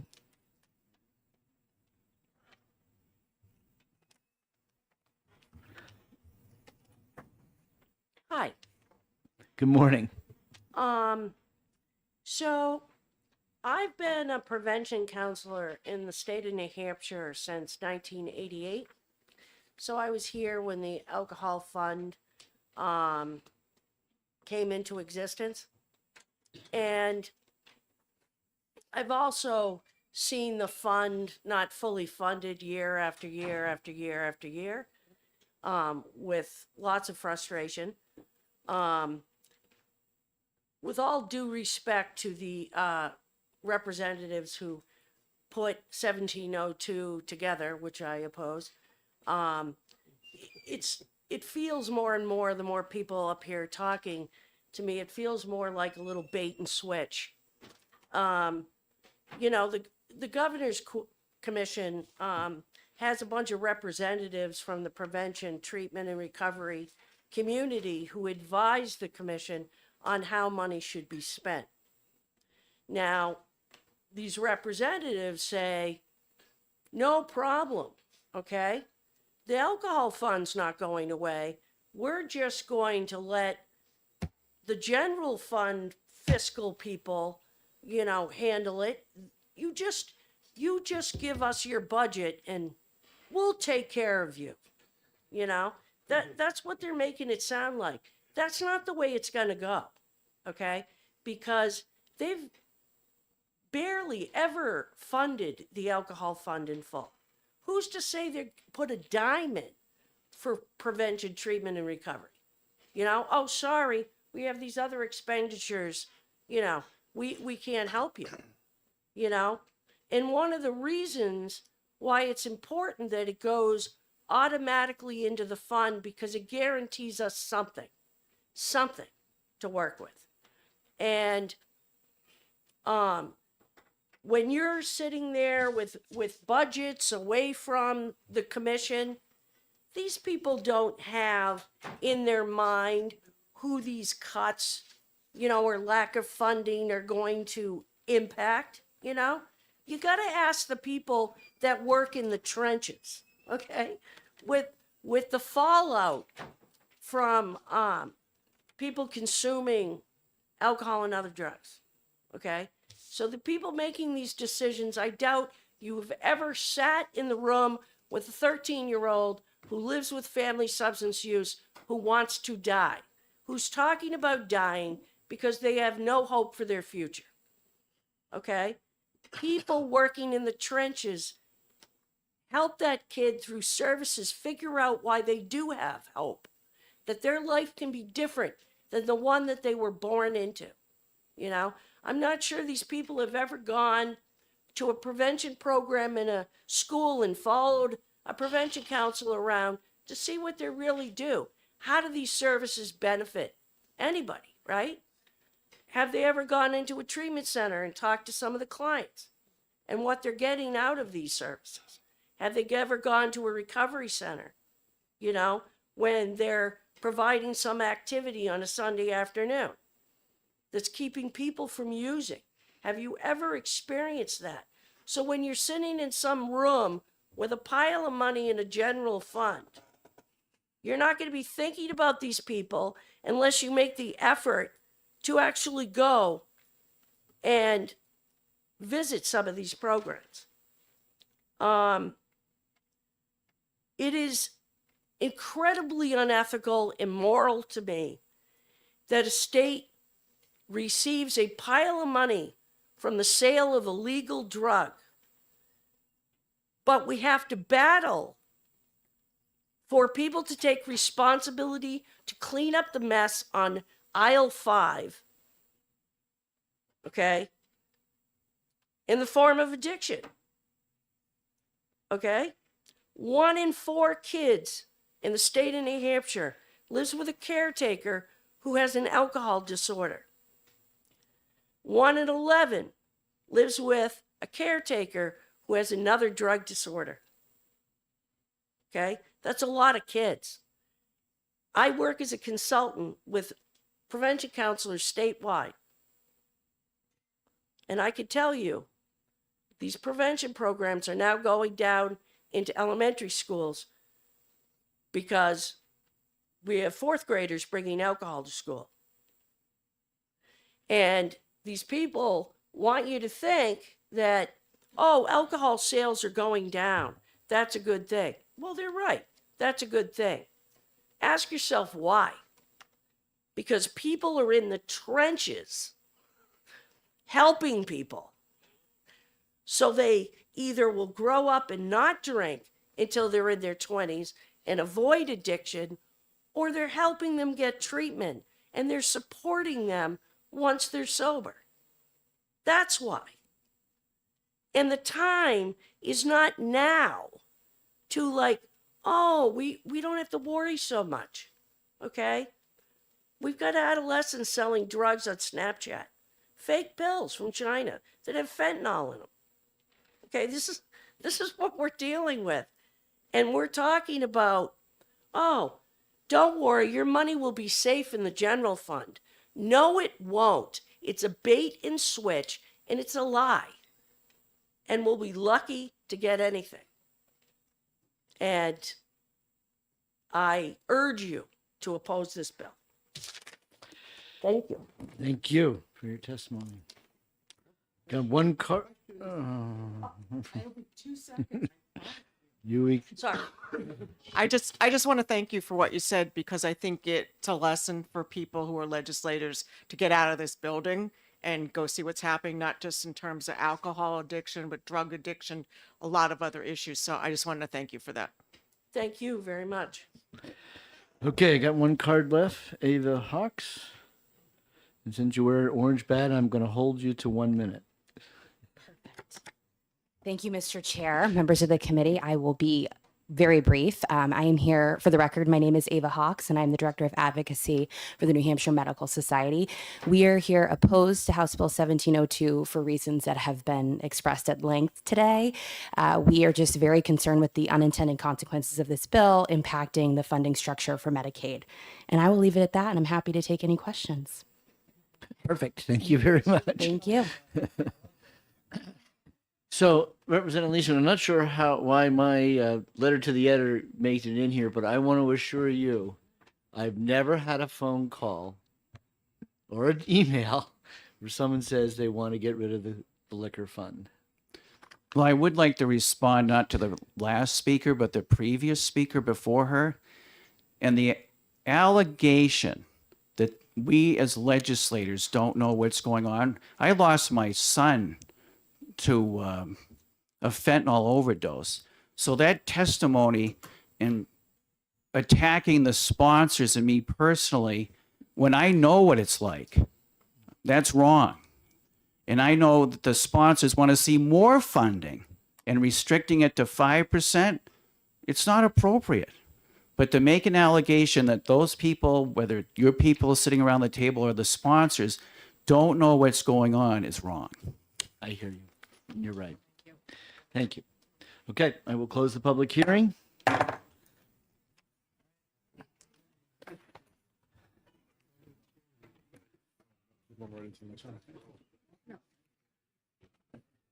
Yeah.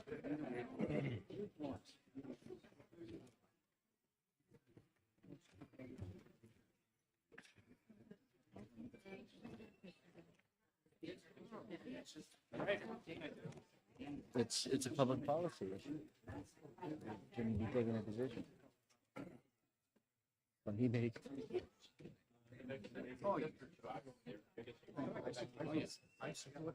Are you coming back to that?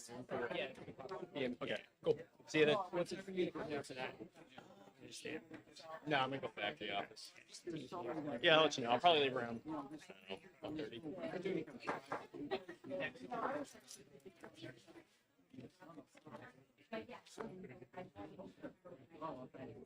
I ask everybody who's not interested in this next bill to please clear out as quickly as possible because we're hopelessly behind.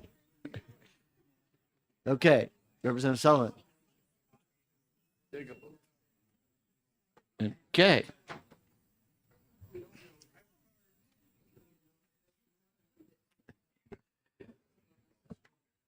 So, hey, Keith, did you fill out a card or? Okay. All right, let's go.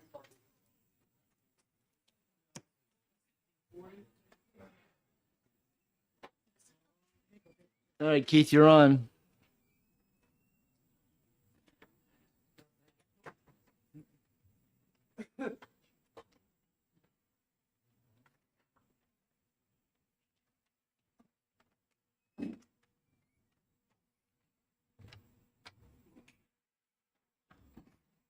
All right, good afternoon or good morning.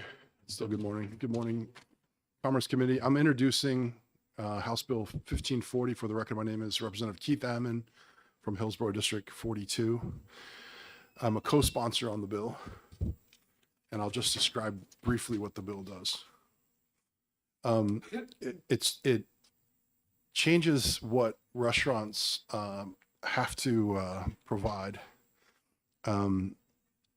And adds a new definition. And there's a list of different types of meals that can be provided. And it changes some of the guest numbers and adds one or more tables, so it reduces the numbers of tables that are required. The meals should be readily available and served to the table. The menu shall contain multiple options of full course meals from at least 2 different meal categories that are listed. And you can see that they start on line 6.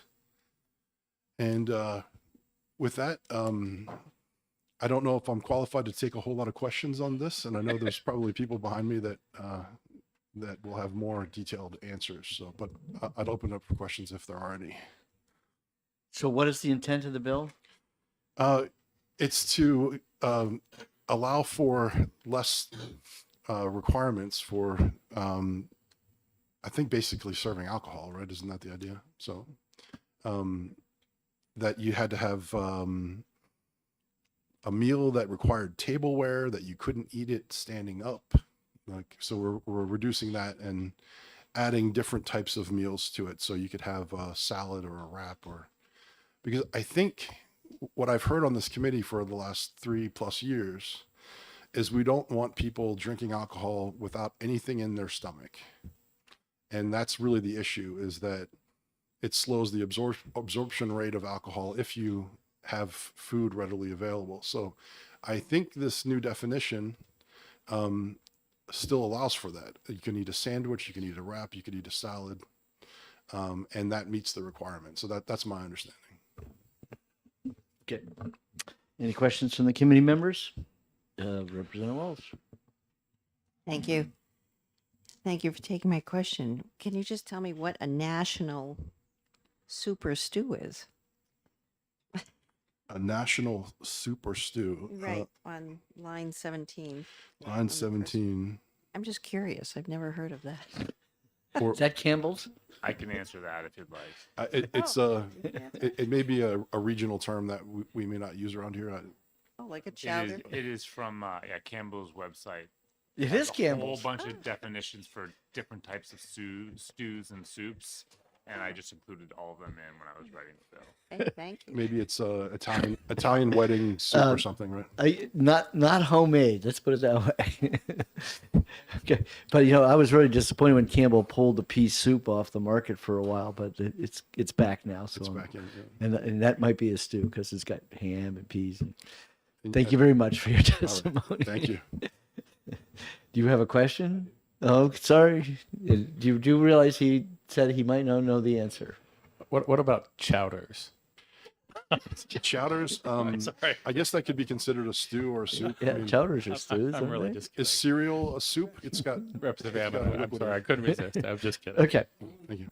This is all within family here, so we can be a little bit lighter about this. Okay. All right, Mike, tell us why you took no position on this bill. I did not. So, good morning, Mr. Chairman, members of the committee. For the record, Mike Summers, President and CEO of the New Hampshire Lodging and Restaurant Association. We actually appreciate the effort to try to define food. This has been somewhat of a struggle over the years. So we're actually okay with that and look forward to working with the subcommittee, assuming there's going to be a subcommittee. Of course. Where we have a little bit of concern with the bill is the reduction down to 10 guests at one time.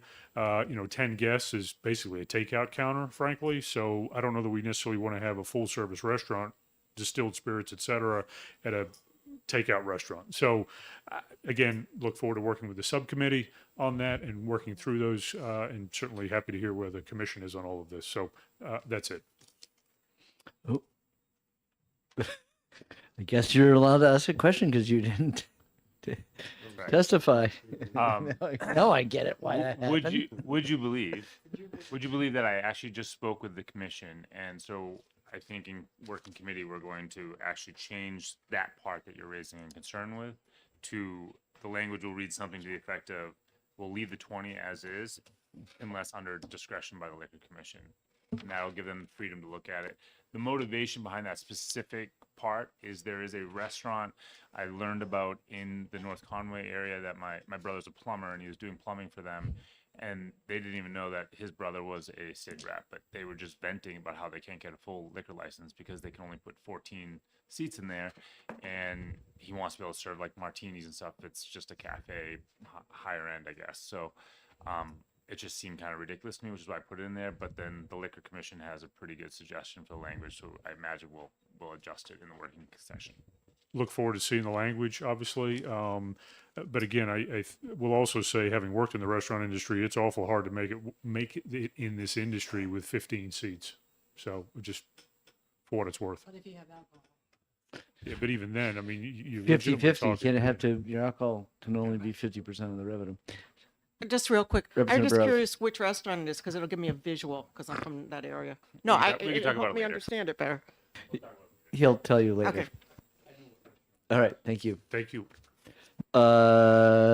Enforcement, you gonna come in and tell us, speak to us, anyone which way about this one? Or are you gonna leave it all up to the subcommittee? Thank you, Mr. Chairman. For the record, Mark Armaganian, Chief of Enforcement and Licensing for the Liquor Commission. With me here today is Danielle Elston, Deputy Director and Deputy Chief. There have been a lot of discussions on this, and we appreciate Representative Sullivan and this whole committee on being receptive to open conversations on this, like we always are. The deputy chief, who can speak more about this, has been very active with conversations with Representative Sullivan on this issue. I think we can get someplace. There's some things we have to work out, and there's some verbiage that needs to definitely be defined. But I think at some point in subcommittee we can get to that point. So not to echo the words of Mike, but I do echo exactly what he said, that I think that there is some good stuff that was brought up, and there are some other things, that other problems that we have dealt with in this category that we don't want to see arise as an unintended consequence. Fair enough.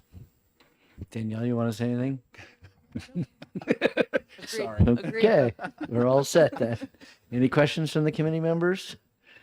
Representative Sullivan, you have any questions? Okay, thank you very much.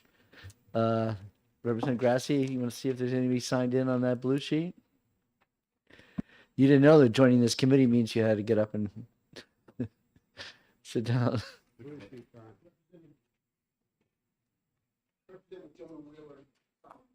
Okay, Representative Jonah Wheeler signed the failure.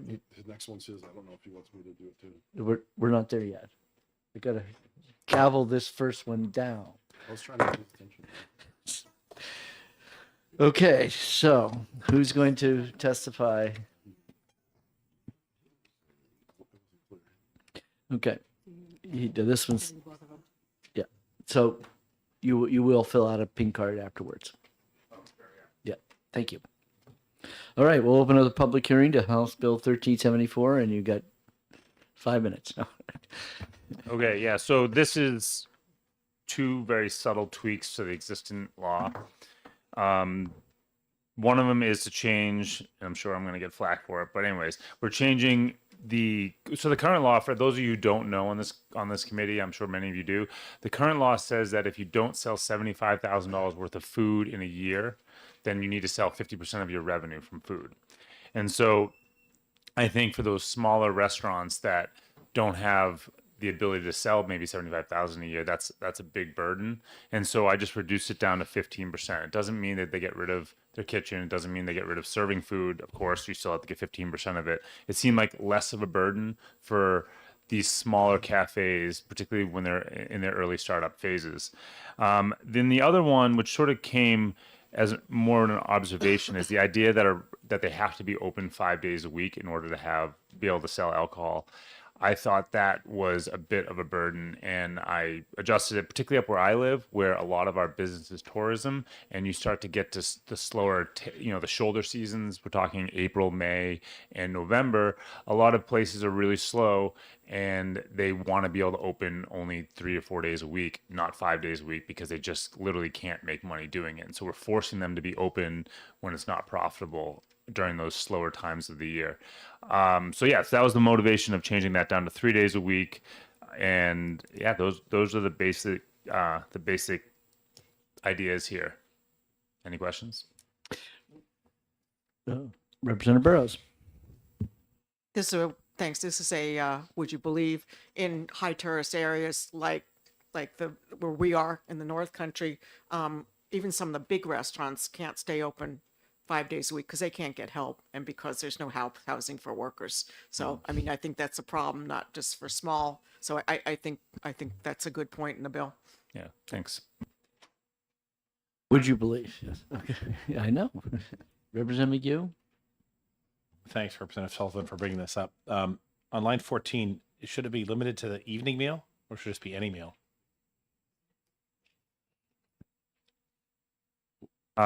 So that is existing law. So I just changed the 5 to a 3. So we could change that if that's something people are concerned about. But I just was trying to minimize the amount of changes to make it a little bit easier to follow. Do you think it might make it even more flexible if they could, not necessarily an evening meal, like maybe a Sunday brunch? Or I mean, I love the idea Saturday of making lunch. things more flexible, so I'm totally open to that.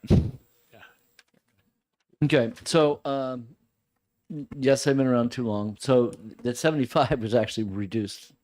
At one point in time, it was all the way up to 150, then it was 100, and then 75.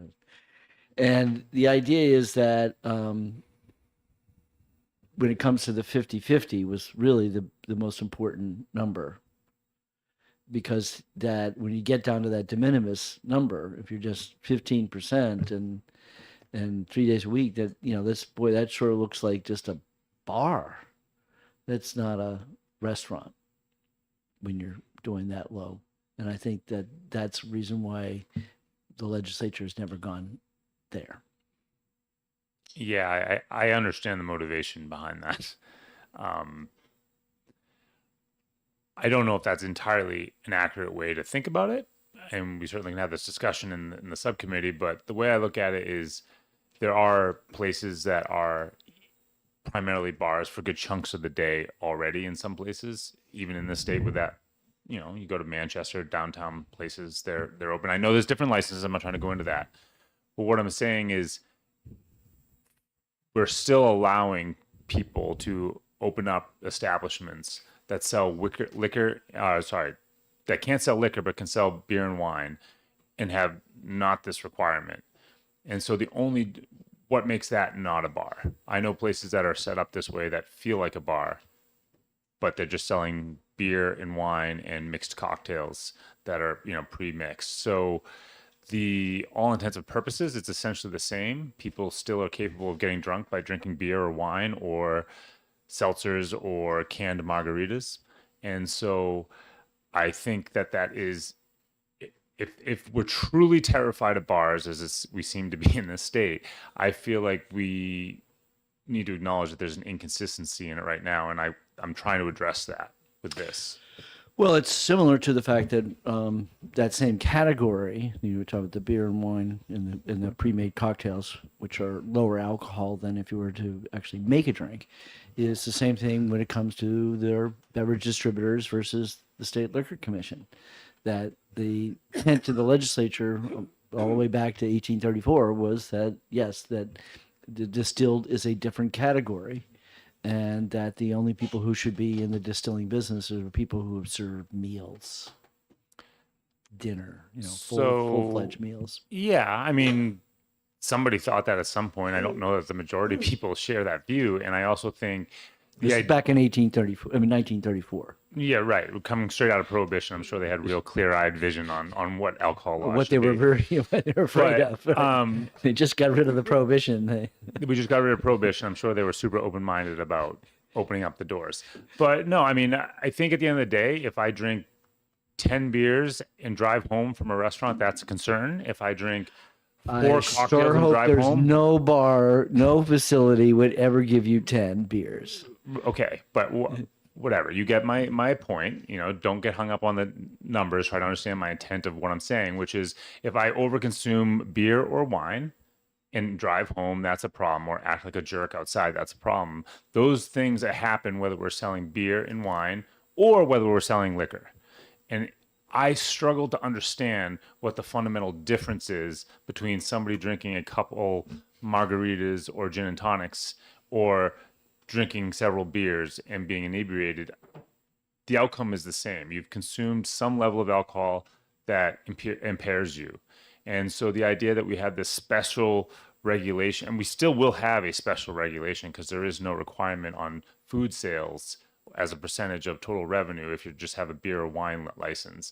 What it does do is it makes people who maybe don't enjoy beer or wine from being able to go to these places. I think it's inconsistent, and I'm trying to work on that a little bit. Right. And I know you realize it, but I just to make sure that all the committee understands that it's not just beer and wine, it's up to 14%. So those pre-made margaritas, pre-made drinks are available as an option. Right. Okay. So we do have questions on this side. We'll start with Representative Thaxton. I guess this is a point of inquiry or clarification. While I heartily support the idea of reducing the requirement from 5 days to 3 days, for all the reasons already stated, I am not quite clear on the current law is if my food sales drop under $75,000 a year, then I have to say my food sales are $50,000 a year, whatever that is. 25 only. I have a limit of 25,000 in alcohol sales, and 25. I have to have another offsetting 25,000 in food sales. Is that correct? Essentially, yeah. So if you don't sell $75,000 worth of food, so we're not talking total revenue, we're talking just food revenue. Just food. Then 50% of your total revenue in that So establishment. I can't sell more than $25,000 worth of alcohol. If I sell, in my example of 50. Yeah. So I sell $25,000 worth of If your total If you're- revenue is 50. If your total revenue is 50, if you're selling Then it would be $50,000 worth of 25, food, you can sell up to $50,000 worth of alcohol. Got it. All right. So my total revenue is 50. I can do 25 and 25. If I sell 50,000 in food, I can sell 50,000 in booze. Right. Got it. I'm not sure. 15% seems really low to me. I mean, So I agree on- with the chair. You're really running a bar at that point. So it's sort of the inconsistency. My argument is the inconsistency with the current liquor laws that we have. So like I said, you can sell as much beer and wine as you want, and that does not matter.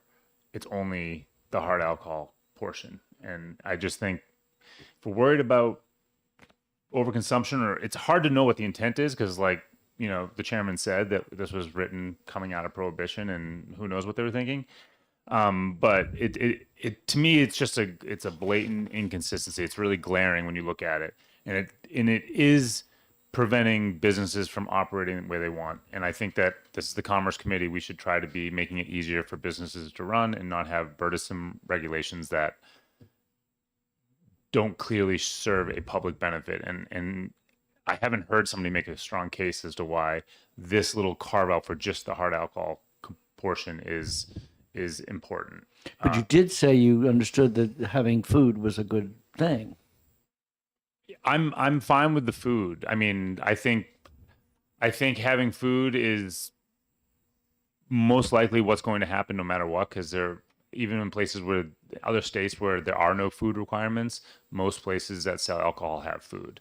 So I mean, what I believe is, we all know what I believe. I believe in the free market. Let them do what they want. Okay. But I think that I'm not trying to get rid of food. I'm just trying to make it easier for people to create establishments that are potentially productive, but are prohibited by our Right. onerous But there regulations. could be the unintended consequence that they might sell very little food at all. That you'd be, But at least they you- have food as an option. Like, I think that is what I would think the intent is. Like, are we trying to force food onto people? Yes. Or are we okay? Well, Yes, we I don't think we should yes, force we food are on trying to people. force people to eat food. Yes. So I have a problem with that. But then why aren't we doing that for beer and wine? That's where I think we need to, beer and wine used to be there, and that was. Oh, where look, so we are capable of changing. We this are, state. like you said, we started the food requirement. I think when I first got here, it was 150. Right. So So we've we're just chipped trying- away we're at trying it to over just time. Make yes. it a little bit better. Okay, Representative Gibbs. Thank you. Just to throw out as a possibility, Representative Sullivan, in terms of required percentage for food sales, would you be open to something between 15% and 50%? Yeah, I'm open to negotiation. Thank you. Let's make a deal. Okay, Representative Spear.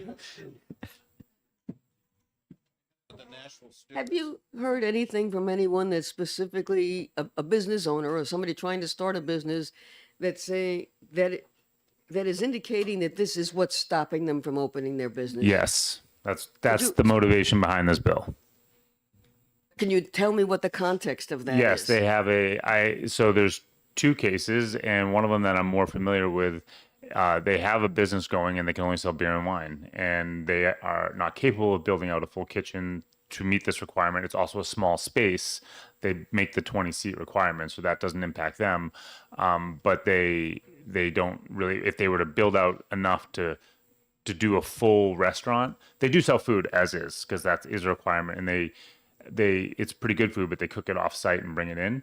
And so they just aren't able to really, I don't know if they are I don't know if they would even hit the 15%, to be honest. But I'm not part of the business, but I do know that right now that they are not eligible to be able to, and that's the primary motivation behind this. Is like, I just saw it firsthand that this is a pretty onerous regulation that is preventing this establishment from fully running. Representative Bullion. Just a clarification, are they a restaurant? Do they have a restaurant license? Yeah, I Or mean, do they have there's a no full bars in kitchen? New Hampshire, so of course they have a restaurant license, right? Do they have, but you just said that they bring the food in? They prepare it off site and then they like heat it up and cook it there. Yeah. So is it licensed with the DHHS? The kitchen. It's the kitchen license with. Is it a full No, it kitchen? wouldn't be EHA's. Yeah, it would. Yeah, it would be. It's usually the town's code but code they don't- enforcer. Town. It's licensed. It's open. I'll take you there if you want. Make great tacos. Okay, you're. Do they have do they have a full kitchen? No, they don't have a full kitchen. Okay. They have They have a space where they do prepare food. They don't. They don't have the 3 sinks or the. No, they have the proper 3 sink. sinks. They have the 3 No, sinks. no. You got to have the 3 sinks for cleaning, but then you got to have another 2 sinks for washing the floor. So I bet you they don't. No, they have do. the- They have that. They had all the sinks. They have the sinks. Yeah. They just don't have the septic system. No, they have town sewer and water. They They don't have town have. They sewer don't and have. water. They don't So have right there in stoves. They downtown. don't have. They don't So- have stoves. They don't have. Okay. Whatever. Yeah, deep fryers, that sort of stuff. Okay. Representative Grassi.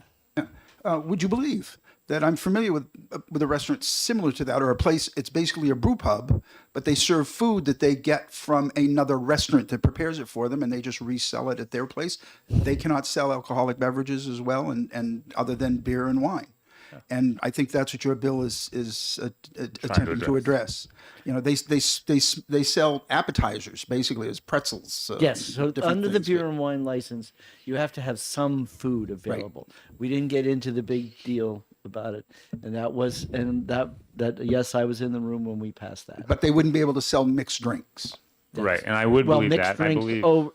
the distilled ones that are not pre-mixed. That was the distinction I was trying to get So across. I would believe, and I would believe that's now 3 that I've heard of.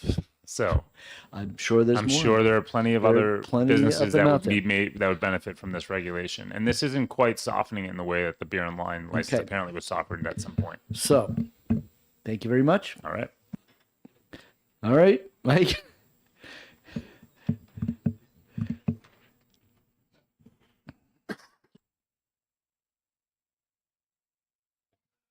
Good morning, afternoon, Mr. Chairman, members of the committee, Mike Summers with the Lodging and Restaurant Association.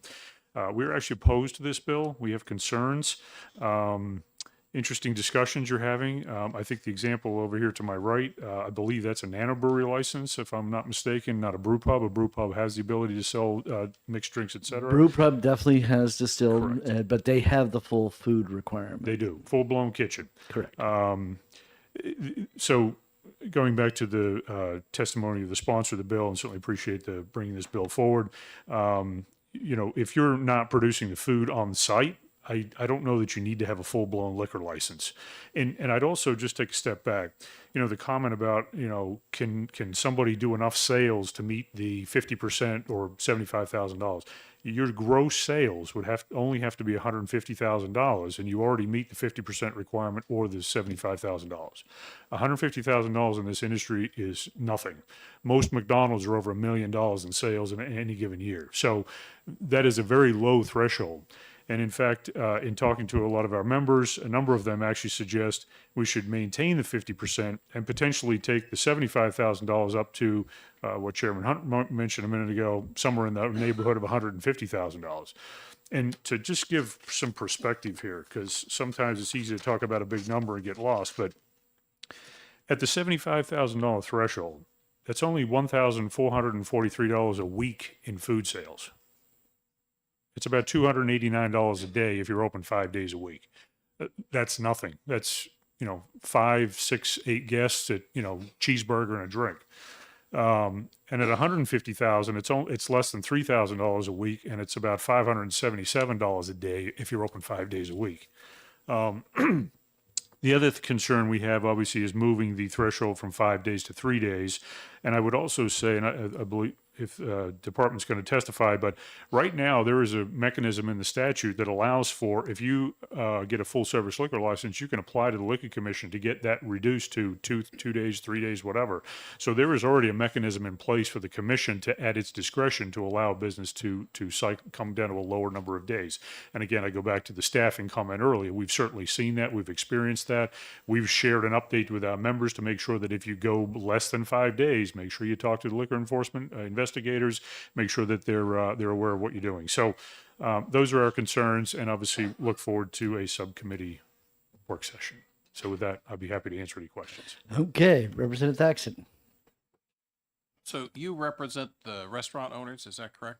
A lot of them, yes. About a third of the industry we represent. And so I think I probably basically agree with you on the numbers, but I also believe people have the right to fail. And I recognize I did the same math you did and came up with $1,400 and change a week and said, well, that's almost not worth showing up for if that's your gross receipts. You're not going to make it as a restaurant. You're not going that's to make right. it, but maybe, as you said, a food cart or something, which then that's a different argument. So I agree with you wholeheartedly on leaving it at 50%. But I do have a concern over over your opposition to the reduction of the number of days from 5 days to 3 days and what's counted as a day, because it's apparently Sunday brunches aren't counted. I'm not that familiar with it, but as God knows, the worst thing you could want is a real estate agent to be involved in running a restaurant. That's one of the many keys to failure. We're pretty good. Agreed. Pretty good at using bars, but so my question is, if you could develop your reasoning behind not reducing it to 5 days, because I see people attempting to operate restaurants and they're profitable 3 days of the week and they're basically paying to be open a day or two a week. And this has always troubled me. As a business owner myself, I've thought, God, if you guys just closed up 2 days a week, you'd be okay. So if you could explain to me why Sure. they have to be there 5 days a week, I'd really like to know. So the 5 days is just the current standard. And as I mentioned, there is a mechanism already built in the statute that you can operate for less days. It's just a process you go through with the Liquor Commission. And during the course of the pandemic, we had an awful lot of businesses that applied for a less than 5 days and received it simply because they didn't have staffing, right? We went through a whole thing. And so our position is that the mechanism to accomplish the 3 days is already in the statute, so we don't know that it needs to be necessarily changed. We also think that in order to operate a full-service restaurant, which is distilled spirits, full bar, the whole bit, that there should be some guardrails in place. And I would just like to mention, I forgot to say it in my testimony, but this committee, not 2 weeks ago, passed unanimously the penalties for over-service for serious bodily injury and death resulting, increased it by 300%. So it seems a little bit counterintuitive that it would not make a whole lot of sense to start to ease those restrictions where I think, would agree that having food available and consumed whilst consuming alcohol is probably part of a mitigating factor in these particular relationships. But I'll get off the soapbox. You'll never forgive us for that, will you, Representative Thaxton? All things heal in time. Well, so in the case of further inquiry, given that I agree with everything that you just said, except how are 5 days a week a guardrail? What he's versus saying 3? is, and I thought we had this legislation years ago. I think Gene Chandler put it in for someone up in North Conway that you could be less than 5 days, but you had to make a request to the commission. So maybe we just need to write that into the statutes. I guess we did that by. It isn't. So It's in it's the just statute, not in this. It's not included in the bill, but there's another section, correct? It's just another. I don't have my glasses on. Sorry. Oh, I don't. So that's current law then.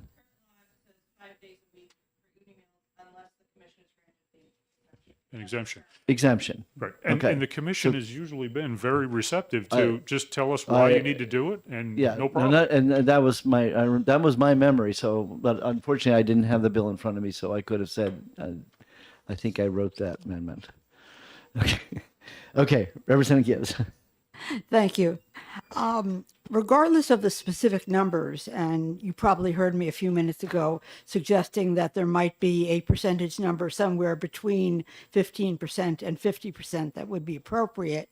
But regardless of the specific numbers or calculating it out to the dollar amounts and so forth, having heard Representative Sullivan tell us that there is at least one, and it wasn't clear whether there might be 3 that he knows of, but at least one business that he knows of that has told him that the current statutes prevent that business from operating in the way that they believe would be most beneficial, presumably most profitable, and also provide the best service to their customers, it's not clear to me what the basis is for opposing greater flexibility.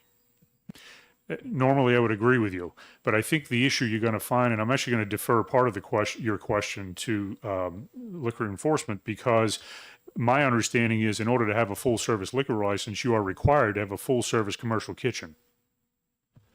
I believe that's true. And so if this particular company cannot, or is already space restricted where they cannot put in a full service kitchen, changing this is not going to help them, because ultimately they cannot bring food from outside and serve it and then say that they are meeting the food requirement. It was one of our frustrations under the nano brewery progression, let's call it progression, where we slowly whittled away any food requirements whatsoever, and now they can actually have somebody else bring it in from outside. So, but I will defer to the commission on that. But I believe that that is the case. They need to have a full commercial kitchen in order to meet the food requirement, regardless of whether it's 15% or 50%. Correct. That's what I thought. Right. And I would just say that when it came to the brew pub legislation, that they had to be, they held them to that it had to be a restaurant.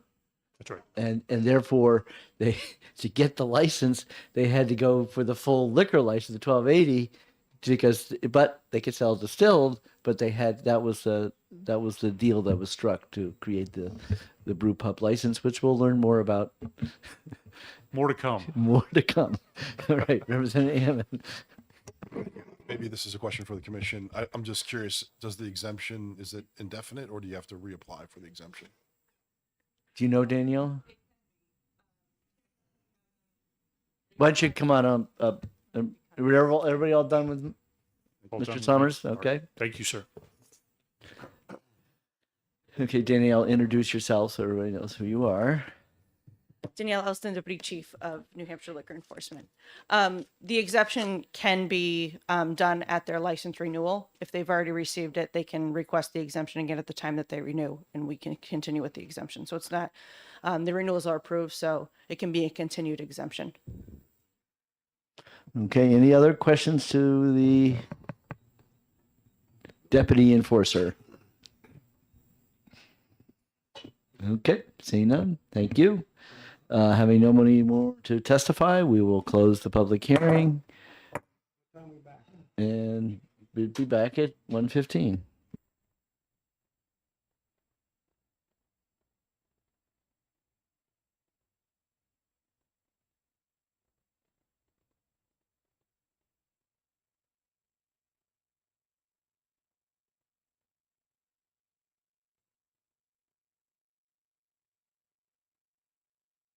So for the record, Kate Fry, who didn't testify, is in opposition to the bill.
Let's do it.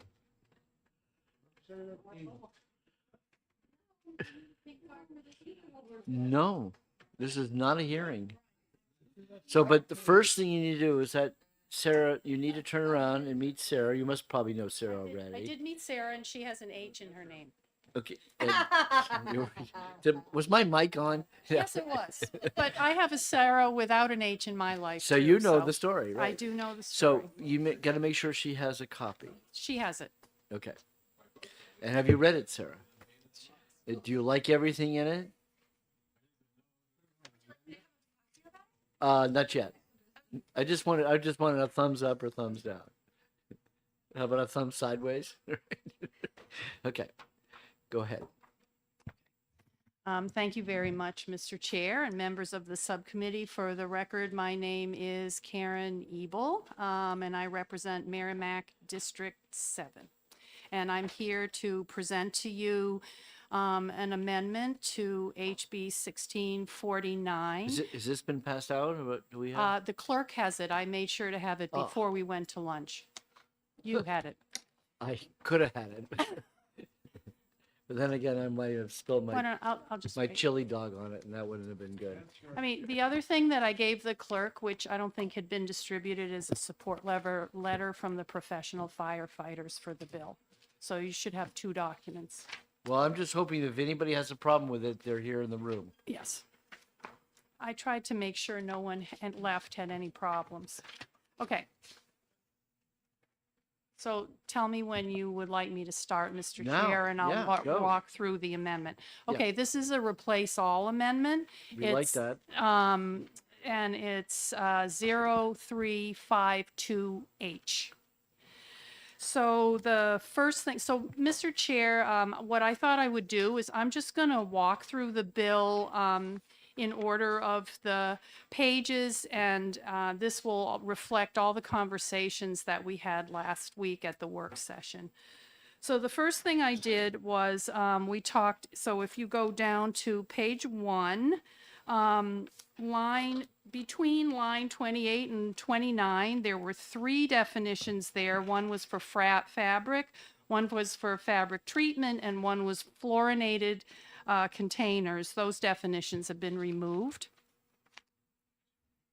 I mean, I'll explain. We'll just go through and I'll explain everything as we go. Okay, so then on page 2, line 35, I removed the reference to and methylene carbon atom so that the remaining definition of PFAS conforms to the one most uniformly used in the U.S., but most importantly conforms to the definition that we have in our own statutes under the firefighting foam section.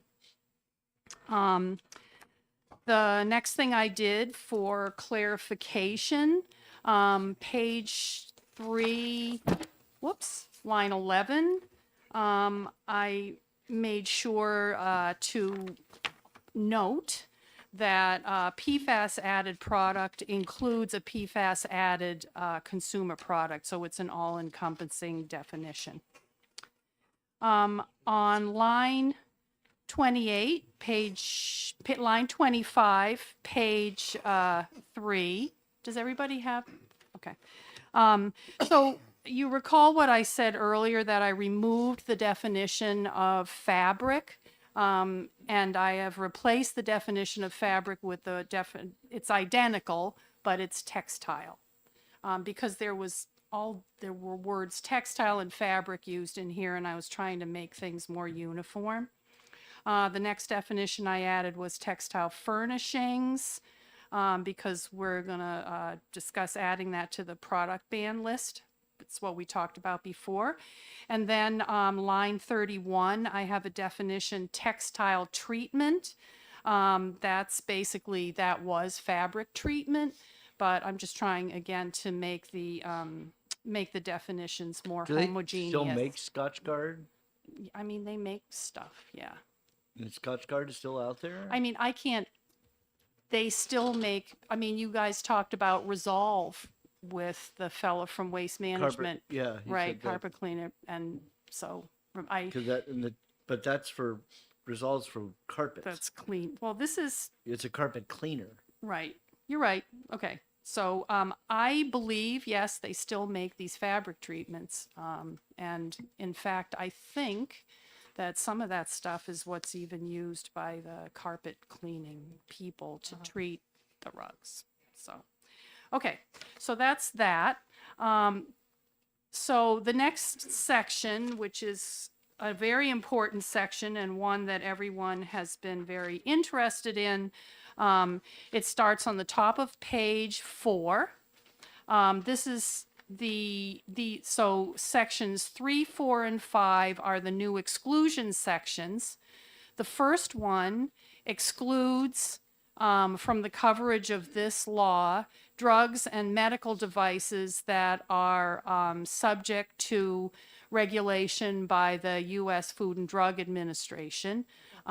So basically, dental floss and certain types of PPE, which are included in the product ban section, are in fact medical devices approved by the FDA.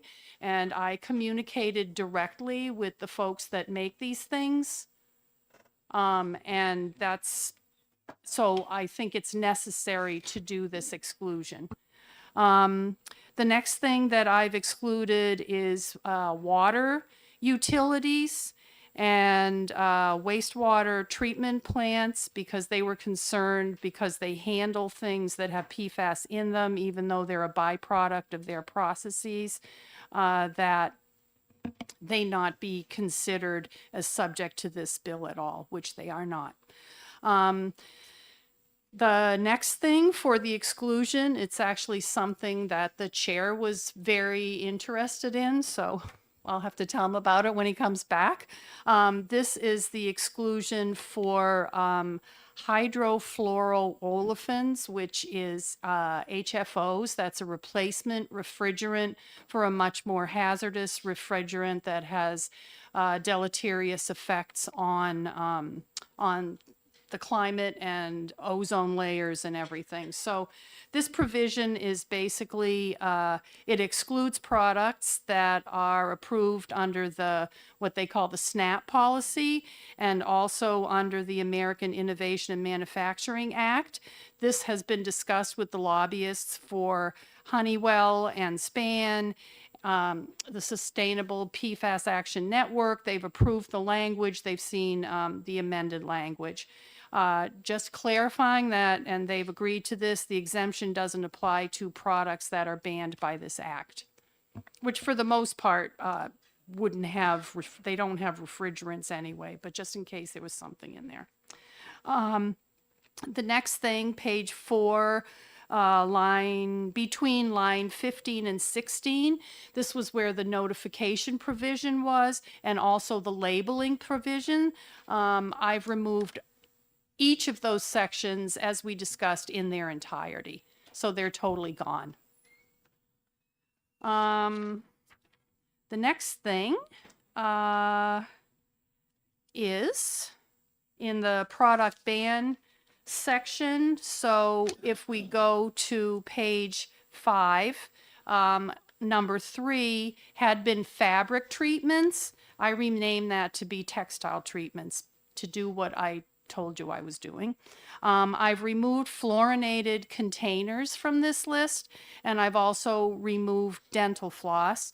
And for those of you, if you recall the last time we did talk about doing an exclusion for products overseen by FIFRA, which is the statute involved in pesticides. I've gone back and forth talking to the pesticide folks, and I decided at this point it was important to keep our pesticides in their containers, and I have removed fluorinated containers from this list. But in lieu of that, I've added textile furnishings, which is draperies and things like that, which we have inside our house, which are treated with PFAS and emit quite a bit of PFAS.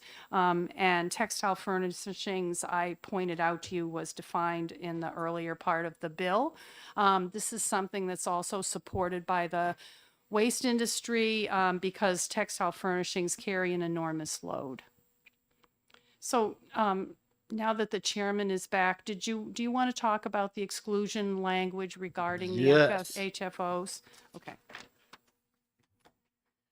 So go back to page 4, please, at the top. These are the 3 exclusions, and I went through it already for the rest of the subcommittee. The first one is an exclusion for drugs and medical devices regulated by the FDA. So that includes certain types of PPE. And I've communicated with the industry folks on concerned about the PPE ban, and I am 100% convinced that medical devices approved by the FDA should not be included in the coverage of the bill. So I've included an exclusion here. And they're happy with that. I've communicated with them. I do have drugs as well, even though drugs aren't really covered by the bill. It just all goes together. Number 4 is an exclusion to answer concerns of the wastewater and public water system utilities folks. They don't actually intentionally add PFAS to anything, but they were really concerned that the end product of like sludge and things like that do have PFAS in them, and they were really concerned that they might be considered as somebody under this bill, and I'm excluding them entirely.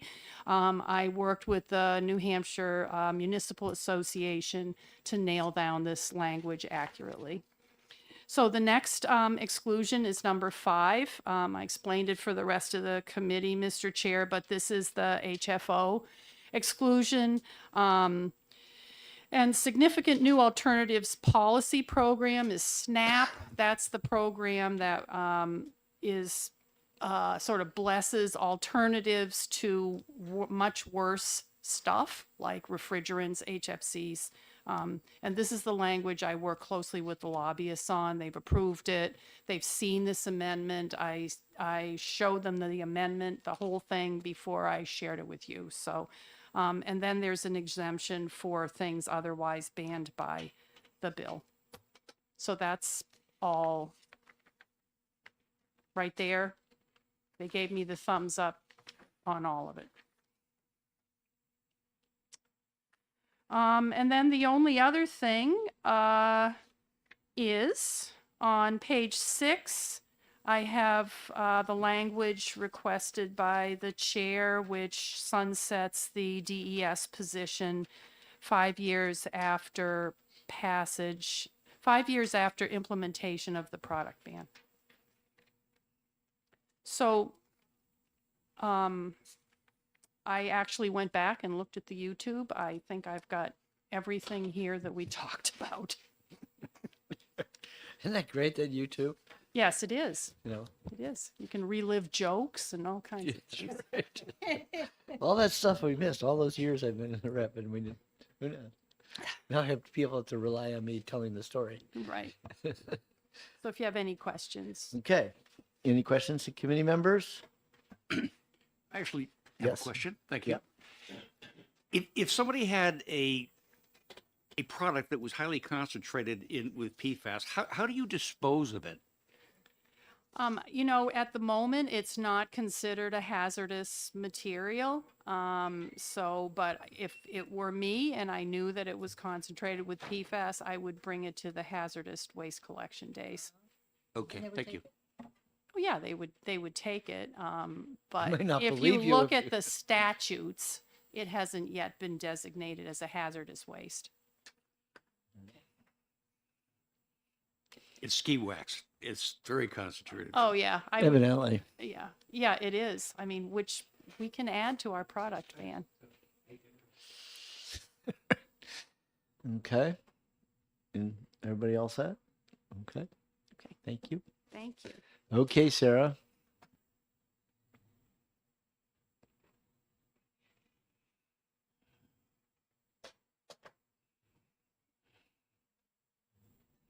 Is that you or me? It's not me. No, yeah, I saw your phone. The sound was coming from over there.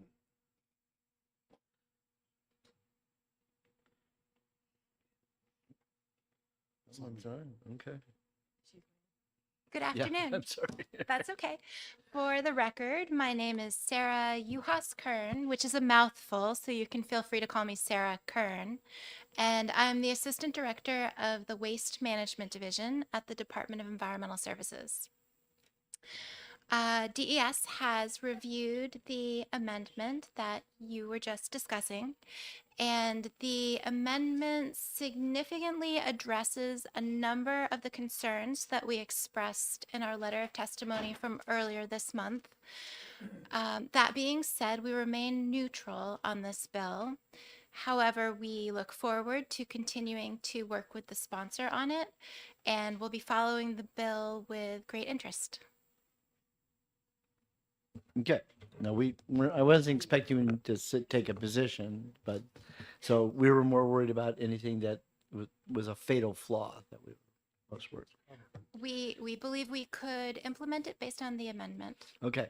So make sure I understand now with these being said, these companies who produce anything they're supposed to, the clearinghouse, can you just review for everybody so we all understand what the whole role of the clearinghouse and what that's all about? Sure. And with the amendment, we don't believe that it would be 100% necessary for us to implement the clearinghouse. We wouldn't have to implement it in the way the original bill foresaw. We would recommend that the state of New Hampshire get a membership to the clearinghouse, which is much less expensive than purchasing a module, having it designed for us. So in this reduced role, if we were to purchase a membership, that would cost about $7,000 a year for a membership. And that would help us to learn about the PFAS content of products and help us to coordinate with the companies that are going to need to submit their information to us. I think it would make it easier for the manufacturers. Right, because the overall problem is every time I say like food packaging. So is there any food packaging out there that have PFAS? And I always get the same response is nobody knows. So what's always been the most scariest part about this legislation is I have no idea what we are regulating here. Yes, and there's information that there's food packaging, fast food packaging that contains PFAS, things like that. In the first Hearsay, right? Because we can't actually identify any packaging. Do we actually know, is there packaging? I believe that we know that there's packaging, and a number of other states have banned food packaging with PFAS already. In the implementation period, if this bill was enacted, the employee that the bill would put into place would look into exactly this, which products have PFAS. There would be some money for hiring a company to do some testing so that we could get some data. Yes. And in that case, at some point, they could come running back to us and look for that exemption in our exemption section to be added to it if they can make a case for why they deserve to be exempted. Yes. Okay. Representative McHugh. Thank you, Mr. Chairman. Thanks for coming to help us with this today. On the 9 things that are mentioned as categories of banned items, which of those produce bioavailable or have bioavailable PFAS in them that are at the biggest risk for entering into the consumer's body? And can you give us an example of, XYZ product or whatever? I think it's perhaps a question more for a toxicologist. I'm a geologist, but it's possible that Representative Ebel in her research for this would be able to give you the answer for that. I can tell you from where I sit in the waste management division at DES that we hear from landfill operators that one of their biggest concerns is carpets added to landfills, adding to the PFAS content of the leachate. And clearly, anybody who's in the waste management business, not just waste management, but that they all want us to pass this legislation because they don't want to be on the hook for the water pollution. So What I'm asking is, if you sit on your Scotch guarded couch, are you at a higher risk of kidney cancer? You sit on your Scotch guarded couch. who knows? Who knows? We can answer some of that. You know for sure? I've read articles from the National Institute of Health where they show that and blood measurements where they're showing how food packaging can show that an article of food can be in food packaging and show up in your blood within minutes. Right. Articles of volatility from carpeting, showing it entering the bloodstreams of children within minutes of crawling around on a carpet. It is pretty well known No, that it does. we know that it can happen, but we don't know if it's going to cause kidney cancer. In other words, In some if that cases, were- they do. Let me put it this way: it would be a lot easier if a bunch of people were dying in a certain neighborhood or John, whatever because they had. Excuse me. In some cases, they do. If you want to read the right literature, you will find it. If you really want to dig for 3 hours, like I do, Okay, they so let's actually give know you- what the mechanism, how the PFAS molecules are attaching themselves to the fatty acids in the blood, Right. which clogs up the liver and clogs up the kidneys. They do autopsies and find livers that are damaged beyond recuperation Right. with cancer. Your jaundice.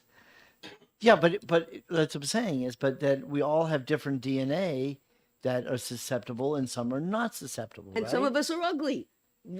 What does that mean? I'm not going to What say does that present mean? company included, because we're all beautiful people. No, the point being is that we know that it gets into our blood. We know all this is true. The problem we can't say is that Pepsi It's probably going to kill me. is going to kill you. We cannot say Scotch Guard.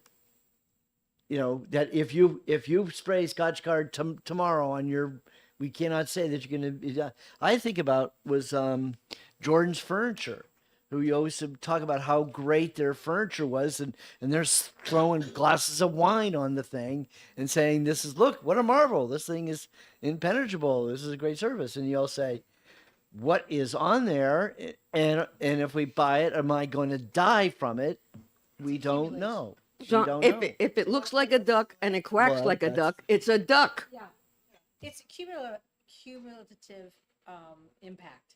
Right. So if you're using Teflon is another one. I don't know why that's not in here. But if you're using non-stick pans every day, I do. then you're going okay. I do. So that I has have. that My has- entire life. That has PFAS in it. That and aluminum. So and then if you sit on your couch for 3 hours, so it's a combination of all that. Plus, if you have hereditary, I mean, it's candles, and then you have candles, in your bathroom, and you're burning that, every day. It's just if we can eliminate some of these toxins, then that's what we need to do. Wait, a little bit. at a time. I understand why we're doing it. Okay, I understand that we can see that it's in our bodies. It's the problem is always been, how do we identify? How do we know which one to yank off the shelf? And the reality of this legislation is we don't. We're just taking the product category and saying we don't want this sold in our state anymore because we don't know which carpet or which piece of furniture or which carpet cleaner or any of these. We cannot say to any one product, this is easy to identify. We want to yank this from the shelf. Representative Gibbs is next. Thank you. We don't know which carpet is going to kill which person. And we don't know that any particular type of carpet is going to kill everybody. But from what we've heard so far, both this year and last year, is that we know that a certain number of products in this category are going to kill a number of people, because we've had people testify that they have cancer that has been identified as being caused by this category of product. And because of that, I would say that's a good enough reason to not have those products sold in the state of New Hampshire because it's going to kill some people, and I'd rather not kill them. Representative McAleer. I would represent to you that if we pass this bill, you're going to see products that are going to come on the market that are going to be labeled that they don't have PFAS. PFAS free, right? Right. yes. So that's no reason not to go through with this because we don't know which No one product. is saying, I am not arguing about, I'm just saying is my frustration, and obviously it is not your frustration, because you guys all think we should just pass this legislation because somebody came in and said, I got cancer. Okay? I resent that. Okay, but that's A what whole it sounds bunch of like. What people what you came. just three of you said was people got cancer and they came in and told us they got cancer from No, PFAS. no, some of us actually looked into stuff. Okay, but The if you issue look- is where is and the if you looked at the stuff, you could answer my simple question. Show me a product that's in New Hampshire right now that's going to give you cancer. And I'm just saying to you is I have no problems passing this legislation. I am more than willing to do it, but I just am very frustrated that I don't know how to identify the product. The clearinghouse. and No, more the clearinghouse- specifically, Mr. Chairman, more specifically, where's the peer-reviewed, published, randomized controlled trial that links A to Right, C? and that is not- right. I mean, doesn't that's exist. the tricky part. There's Yeah. no doubt in my mind, Right. like Representative Spear said, and we talked about this previously, that there's a lot of data that PFAS is bad. I don't want it in my water. Don't particularly want it on my carpets or on my couch either. The question is, I'm just asking, what are these? Give us some examples of these 9 products and the best science that we have, which should be a peer-reviewed in a high-level data, doesn't in a high-level journal, right? Peer-reviewed, published, randomized controlled trial. I mean, that's scientifically how you make that conclusion, and no other way. It's not rumor, conjecture, or anecdotal. Okay. Researching, there's information out there Right. that's peer reviewed. Okay. The federal, what is it? The FDA published 2 articles in peer-reviewed toxicology, I guess, magazines, and I don't remember the name, and I could dig it out for you. Peer-reviewed, the whole works, where they said that they found that the FDA was passing products that were in fact causing cancer, identifiable cancer. But you know what? The I greatest- want to know what the name of the product was. I will give you. What's they the name said of the a bunch product? All I'm products. asking is for a name. Diet They Coke. said a bunch of products. What's That's that? what With they said. They saccharin. didn't Okay, say the all, name of the No all product. joke. all I'm begging is And tell me the name of the sucralose. product. But wait right? a minute. What about They're the all known to cause information that cancer we got from 3M in from the lab lawsuit animals. with 3M and DuPont? They did probably the best peer-reviewed study of anybody ever. They studied their own employees for 30 years. But they still make Teflon. Now, it wasn't Teflon that they were doing at the time. It was like the Scotch Guard and things like that, which is why 3M says they're not going to make it anymore because DuPont So rather that's doesn't what make it that was anymore. what I was 'cause they asking. passed it Has off. Scotch Guard really been removed from the product? I don't know. We that. don't know. I Okay. don't know that. Okay. But they did that. They did that study. Okay. On their own employees. I heard that. Yes, you did tell us about that before. Representative Thaxton. So, going back to the real question here is, as a piece of legislation, it feels like the right thing to do, but I don't have any quantifiable information that says it's the right thing to do. That's my problem. Period. That's it.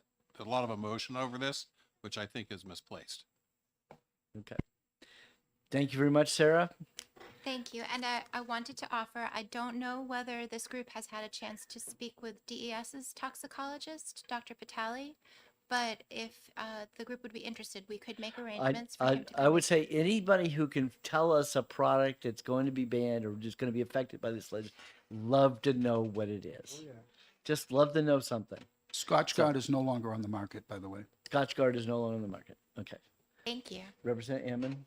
Is it okay if I ask a question? What's that? I have a question. Oh, for Sarah or I'm for sorry, or Karen? or either one. Okay. I guess. Karen, come on up. Yeah. So this is quite an extensive list, and I'm wondering if we can narrow it down to just the worst offenders and start there. You know, like what's the minimum viable product for a piece of legislation like this, where, you know, we can start with the worst of it and then see how that goes, and then maybe adjust our list from there. Is there an idea of what that could be? Could I just get the list? I mean, they were all, and I want to answer one of them.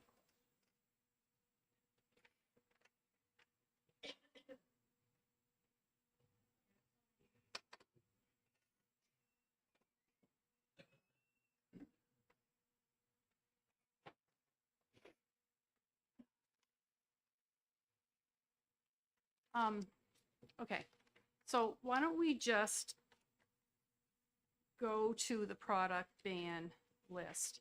And I just want to, if it's okay, I want to start out, first of all, by saying you do have a letter in support from an epidemiologist at Dartmouth Hitchcock, who basically outlined for you the health effect information in some detail.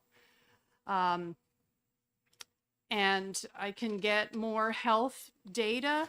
I mean, I don't think that the federal government or the state would be requiring testing of PFAS to the trillionth if there wasn't plenty of peer-reviewed data in support of the problems with PFAS. I mean, they're endocrine disruptors, there's any number of things. In Minnesota, one of the things that prompted the passage of their law was a young woman who had an unbelievably rare cancer that was directly related, proven to PFAS exposure. So there's no question that you know, there are PFAS issues related to health. And, you know, I guess we talked so much about the health effects when we were talking about the carpets bill before. I didn't bring a lot more health information in here. If that's something the committee needs, we can certainly do that. Jonathan Patali is the toxicologist who is a specialist in PFAS. He could talk for days about this issue. There's just absolutely no question that PFAS is bad for your health. So the next thing I did provide to the committee in a packet during the original hearing, there's a document from SWANA, and it says here where you get the most exposure directly to PFAS, and that's food packaging, cosmetics, dust from all these products that have PFAS in them, and carpet. So that's this. On the topic of food packaging, if you Google food packaging PFAS, you can come up with any number of things. But just yesterday, thinking about this question, Mr. Chair, I came across a Consumer Reports article, which I'd be happy to provide to you, that gave you very specifics on fast food operations and the exact packages that you don't want to eat from if you go to an Arby's and order a cookie. Yeah, no, I got the Consumer Report, but the Consumer Report never used the word PFAS. The one They I were just had saying the did. plastics. No, that's really recent. There's Yeah, that's the one I had, the recent No, it's one. not that one. There's a previous one. Yeah. So the other thing. What? Not sure. Okay, so then the next thing is landfill leachate. I also gave you guys this document, and what's in here is the places in our waste stream that carry the biggest loads of PFAS into the landfills. One is bulky items, which is furniture and carpet. The next category is textiles, which I've got here. And whoops, so it's bulky items, which is furniture, textiles, and carpeting. And that's how this list was developed.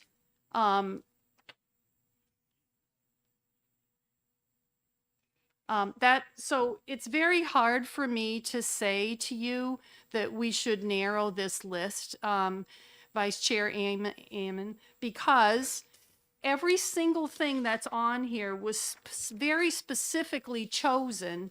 A, for the PFAS load, B, for the most opportunity for exposure to human beings, and 3, because it was banned in other places. So like carpets, huge load, children crawl around on them. Cosmetics, I mean, you're smearing these things on your face and they have PFAS in them. And so that's on our SWANA list. Textile treatments, because of the exposure from furniture and from carpets, that's why it's on the list. It's just really bad stuff. Feminine hygiene products, they've got it in there and you're applying it directly to your body. I don't really have to go into more detail. Food packaging and containers, we're eating out of the things. Juvenile products, there's so many PFAS in products that are being marketed to our children age 12 and under. I can't imagine removing them. PPE, I mean, same thing. We're sticking all this stuff on our faces. Upholstered furniture has an enormous PFAS load, and we're crawling and sitting on it. And textile furniture furnishings, again, it's textiles. It has a large PFAS load. It's in our contained houses, and we're inhaling it, and it generates dust. So I understand what you're saying about narrowing the list. There is not one thing on here that I can say to you was not really carefully selected for PFAS load and maximal exposure to the human being.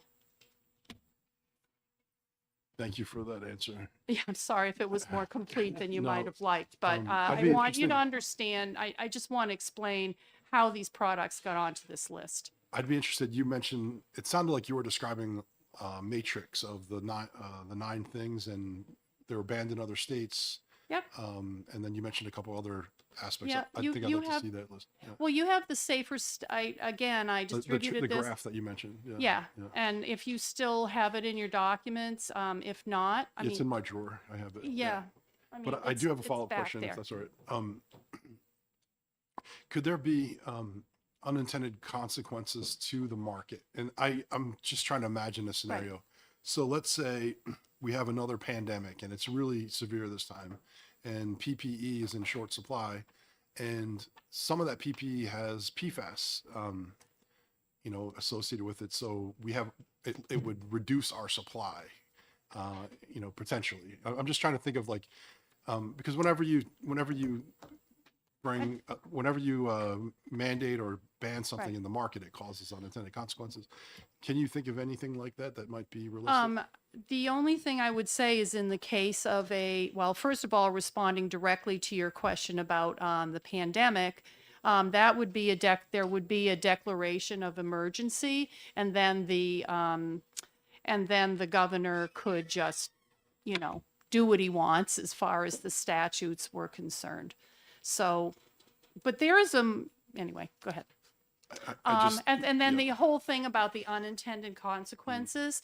So, again, this goes back to why I was really careful to look at other targeted bans in other states, in particular in California, and how this is like an evolving thing. And a lot of the products that I have here are being banned in other states. And so if you look at it as sort of if I think of it like dominoes, if you have something that's really horrible in what you're eating or what you're walking on or sitting on, then you want to get a concentration of states that are saying, we don't want this stuff anymore. Please take it out of commerce. Okay, So that's why. Yeah. So we did some narrowing already. We've done a lot of Yeah, narrowing. we did. And my issue is that notwithstanding that We don't, in terms of identifying products. We can only ask you people in the room. Yeah. Has anybody got a problem with this? Has anybody not got an exemption that they would like to or want an exemption? Is everybody is happy in the room? Okay. All we can do is then say the legislative process is carrying forward, and there's several more bites at this apple before it leaves us. It's going to go to, I assume, I don't know, finance. Finance. It's go to finance because of this appropriation. So that'll be, and then it's going to go to the Senate. Yeah. And then and ultimately the governor. And so if there's somebody has a problem, they'll let the governor know and he'll veto it, and then we can start all over again next year. So at this point, I certainly feel that we have narrowed it down. We've solved the problems from like when Maine did, which was insane because they just simply said everything without anything, without identifying anything, without narrowing, without doing anything. They just said everything, and so all hell is broken up there. So the fact that we have this narrow, I think it's going to be almost model legislation for other states. I mean, I think who so, want honestly. I to feel just good get about it. get their feet wet in this issue and find out, and because it's got the clearinghouse piece in it. So I'm willing to run with it, even though as a Republican I'm shaking my head that we're banning something that nobody can actually tell me what we're banning. I don't know what product I'm making disappear, but we'll soon find out. If there is a problem, we'll soon find out. So, you have another question? I can skip it. Okay, Representative Purcelli? I had a question about the implementation, and if you've already covered this, then I will withdraw the question. But there is a generic list, so I'm not really quite sure how the actual implementation of the ban and the follow-up and the how will this be enforced?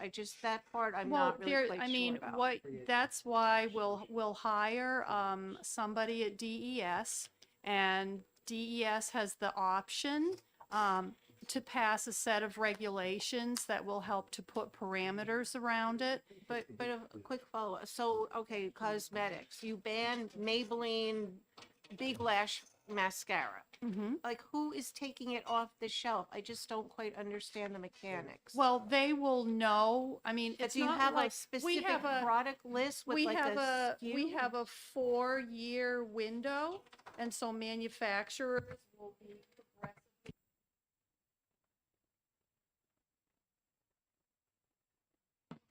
Turn the mic. So manufacturers will progressively be removing PFAS from their cosmetics. In fact, in California, I mean, this bill sets up an intentionally added PFAS standard for all these products.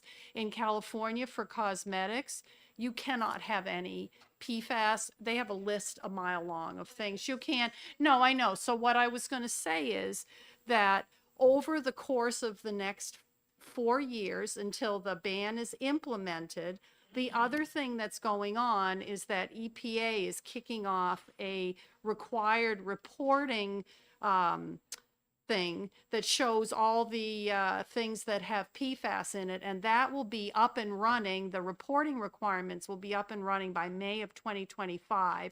That's 3 years before our ban can come into place. And so we can be starting to look over the items that they've reported on that have PFAS in them and start to narrow down the thing. But the other thing is, keep in mind, this is a bill that puts the responsibility not on our retailers, but on the manufacturers to stop making these items with PFAS in them, and they will be banned from selling them into the state. So it's on them, and it's not on our local people. Representative Gibbs. Thank you. I'm wondering if you can tell us what products or types of products you considered banning that you decided not to ban, that you did not put on this list of 9 products. Yeah, I will be happy to, and you can, you're welcome to add. I did not put apparel on here. I think,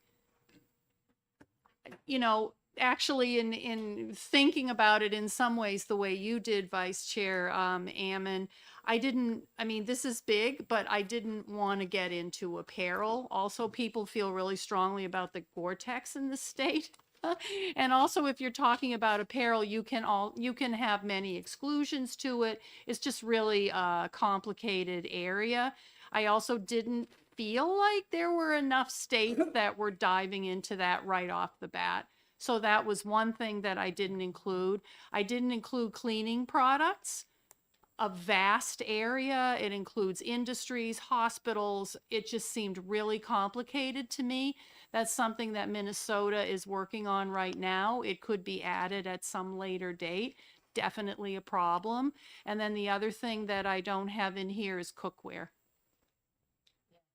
Thank you. And the thing is, in California, as part of their PFAS ban, they didn't ban cookware. They had a labeling requirement for cookware. So if you start seeing cookware labeled for its PFAS content, that's why.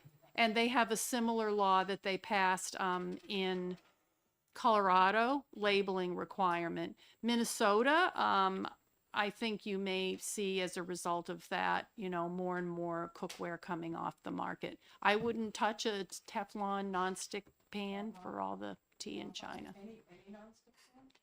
I don't know. What you do is you look and see if they've been made with PFAS, and that's and then like the chair was asking about. We were talking about apparel, where in California they're starting to get rid. They have a law that says no PFAS in apparel. REI is starting to withdraw all its PFAS added, and so that's how you start seeing the effect of these bans manifested in the products that you're buying. And once the EPA reporting requirement is up and running, I mean, that it will be public and we can check all kinds of things on there. So we just had passed around a letter from the Professional Firefighters of New Hampshire. So in New Boston, we have the Space Force Station, used to be the Air Force Station. And we have a PFAS problem from the firefighting foam that they used there for many decades. It went into our groundwater. So I appreciate this letter. I don't know where it came from. It came from me. It came from you, I okay. mean, people are like sending letters to you or to me, and I at some point I want to go sit with the clerk and make sure everybody has all the letters. We also have an NRDC letter which I just provided to the clerk. It's filled to the brim with citations on epidemiology. All right. Yeah, I mean, people can. Peace That Air Force Base has a horrible problem. has a horrible problem and it has for years, and it's PFAS. Right. And I'm talking to the firefighters. They're really very concerned. And I wrote a very strong letter. Right. I guess, do we want to continue the subcommittee work session or do we want to take a break? Anybody else have anything else? Anybody else? To speak? That's it? So we'll take a 5-minute. Oh, Representative Spear. Sorry, I didn't see. Oh, we're not in executive session. Well, this is only a sub. You could go, you could do a subcommittee motion. Oh, we can. Okay. Motion that we pass. To pass on the amendment. Okay, any discussion on that motion? So the clerk needs to catch up then. I'm sorry, I make the motion to ought to pass on the amendment. Sorry, I didn't have the machine on. Okay, any discussion? Okay, so who's on this subcommittee? Make sure we got it right. Oh, I misunderstood. I thought it's a subcommittee motion. Yeah, it's a subcommittee. Yeah. motion, Yeah. Okay. So. Yeah. Okay, so I have Ammon, Cole, Axon, Hunt, McAleer, Grassi, Spear, and we're missing Herbert. I think so. Okay. All right. All right, so all those in favor, please say aye. Aye. Those opposed? Okay, so the vote is 5-1. 6, 7. No, 7-1. 7-1. Okay. All right. We're into that discussion. Thank you, great job. So we will be executing this on next Wednesday. They stole my schedule. Oh.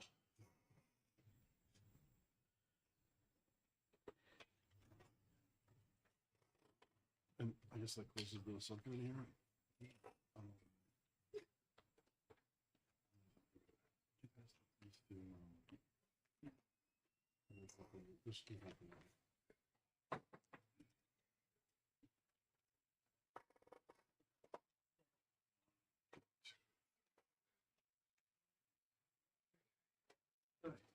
What's next? I'm multitasking here. Your favorite.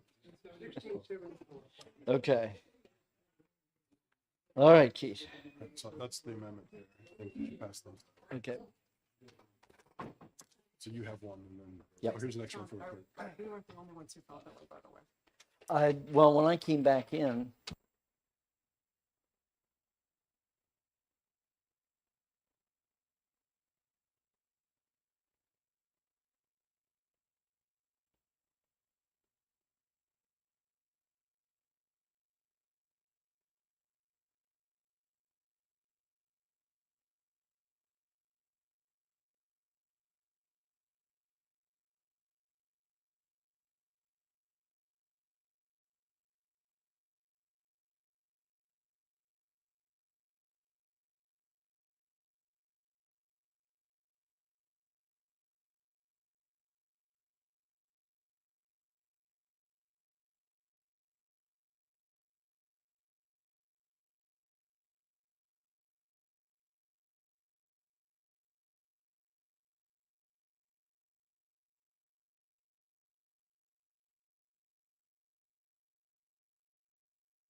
Representative Ammon, is this the amendment that you emailed to us? It is. This is the OLS's draft of what. It's you the saw. same one. Yeah. Thank you. I guess I'll set it up a little bit. So this is an amendment for House Bill 1674.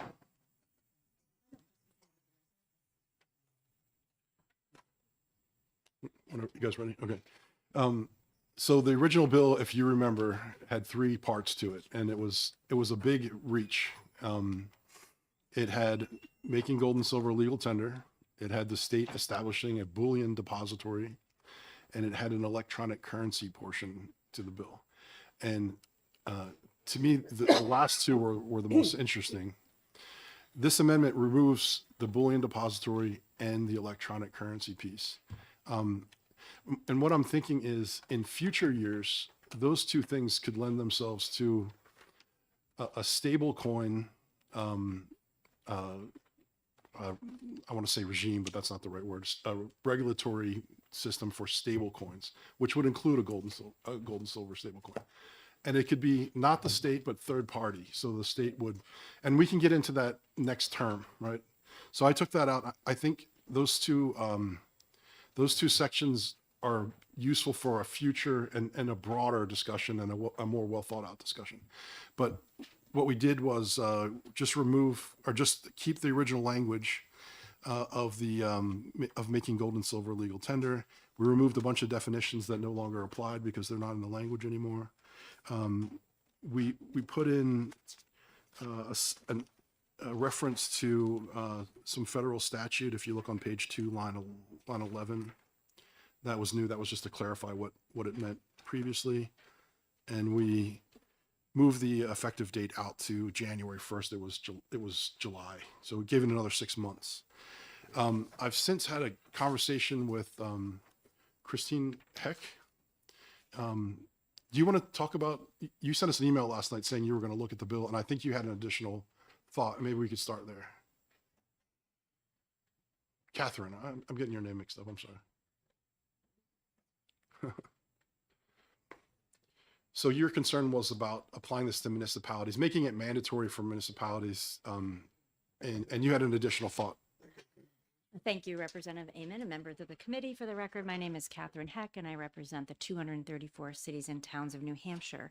And we have been talking with the sponsor on making sure that municipalities aren't compelled somehow to use silver and gold in day-to-day transactions, as we believe that there would be significant costs, internal controls, and a real restructuring of how local government functions, in addition to a lot of expertise needed. And the sponsor is very willing to, he appreciates our concern and has been working to address those concerns. However, when we look at, and I apologize, I've only seen the amendment on the computer, so I'm trying to make. And there's a couple copies over there on the table if anyone needs one. When we look at the amendment, it discusses that no person or persons, and let me just find that section. I apologize. It's page 2, line 2. Page 2, line 2. Thank you so much. I appreciate that. So specifically, no person shall be compelled by another person to accept legal tender. So we are political subdivisions. We are not persons. So again, we've talked about addressing that concern and maybe ensuring that political subdivisions cannot be compelled, meaning it would be a local option, not a mandate. And in addition, it discusses that any taxes paid that are issued by the state of New Hampshire, and that again is concerning because we collect swept tax on behalf of the state. So it's a state levy that we collect on their behalf.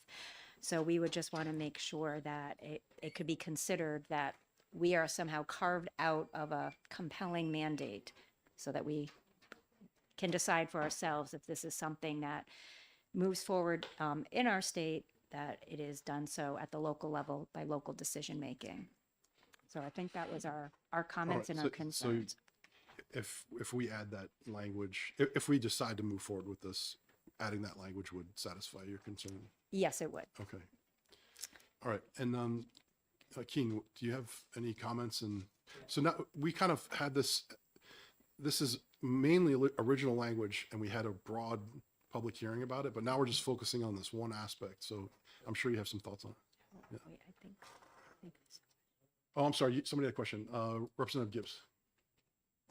Excuse me. Sorry. Could you tell me where we would find that provision that no one would be required to accept gold or silver? Yeah. So page 2, line 2 on the amendment. I'm sorry. I can't hear you.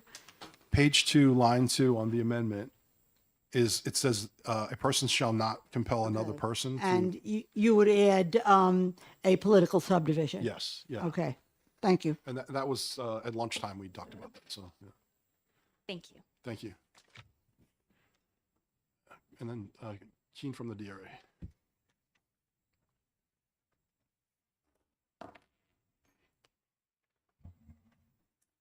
Good afternoon, representatives. My name is Keen Meng Wong, Tax Policy Counsel with the New Hampshire Department of Revenue.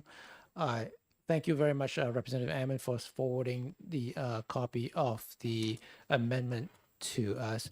I only managed to read it this morning, and we quickly had identified certain concerns with this specific amendment. Okay, let's see.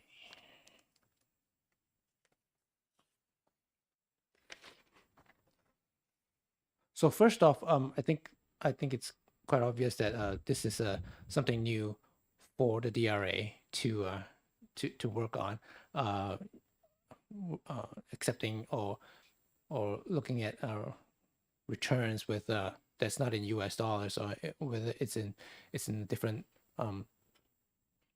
different functional currency or different legal tender. So I think the first concern that we had was all our tax laws in New Hampshire, all the amounts, the thresholds that's used in our tax act, New Hampshire Tax Act, are all using U.S. dollars.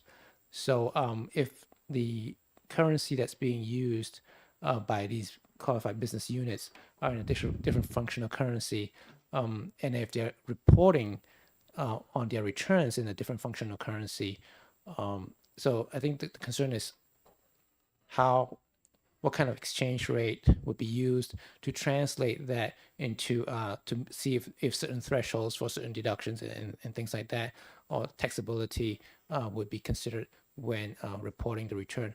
I guess because the one of the language in the bill is that the taxpayer is allowed the option to actually pay tax or even report their return in a different functional currency than U.S. dollars, and only they will only convert that to U.S. dollars if they elect to pay taxes in U.S. dollars. So I think that's one of the concerns that we have. How would that look like? We're not really sure, but something that we want to raise to make sure that the committee is aware of that. The other thing is that let's say if we were going to be looking at the books of certain taxpayers who are using a different functional currency than the US dollar, we're not really sure how their books would look like if they're using gold. How would a book, how would their accounting records look like in terms of reporting of their journal entries in terms of the transactions in gold or in silver or in other precious metal. So that's also another thing that we're sort of not sure, but so we just want to raise that. In regards to functional currency, so, yes, the qualified business units are allowed to keep their books and records in a different functional currency. Granted, that functional currency is not really defined in this amended bill, but I would take that to assume the functional currency would include these different legal tender that is defined here in the 5D:2, like specie, legal tender, bullion, and things like that. Another item is that, so for business taxes, for business profits tax purposes, business taxpayers are able to file a combined return. So if meaning to say that if a business organization, they have different divisions or different business units, and they are or different subsidiaries. They similar to like a federal consolidated return, but this is for New Hampshire side. It's not a consolidated return; it's a combined return. So the concepts of combined filing is applied here. So then we're thinking if this group of taxpayers has one qualified business unit that's using a different currency, which is a legal tender, New Hampshire legal tender currency, which is not U.S. dollars, and then another part of this group is using U.S. dollars, and then when they file their return, they're required to file if they meet the requirements of unitary. If they are unitary, then they need to file a combined return, one return to the New Hampshire Department of Revenue. Then how would that return look like if one of the QBUs decides to say, okay, we're going to pay our taxes in a different currency, whereas the rest of the group say, okay, they want US dollars. So this is probably something internal that they would decide themselves. However, so that's one thing that we were thinking, okay, how would that look like if they want to do that? That's the ability for those business units to make that decision that way. And if it serves their business purpose to do it that way, then currently our structure is not catered to that. We're only reporting everything in one US dollar. The other concern is the no tax implication from converting one legal tender to another legal tender, or purchasing or sale of bullion would not give rise to a tax liability. Maybe potentially if that language could be narrowed down to potentially just for reporting purposes, versus let's say if the taxpayer was to be investing in bullion, and then so when the price is low, they purchase a whole bunch of bullion, and when the price is high, convert that to a different, like a US dollar currency, and then gaining some kind of exchange gain in that sense.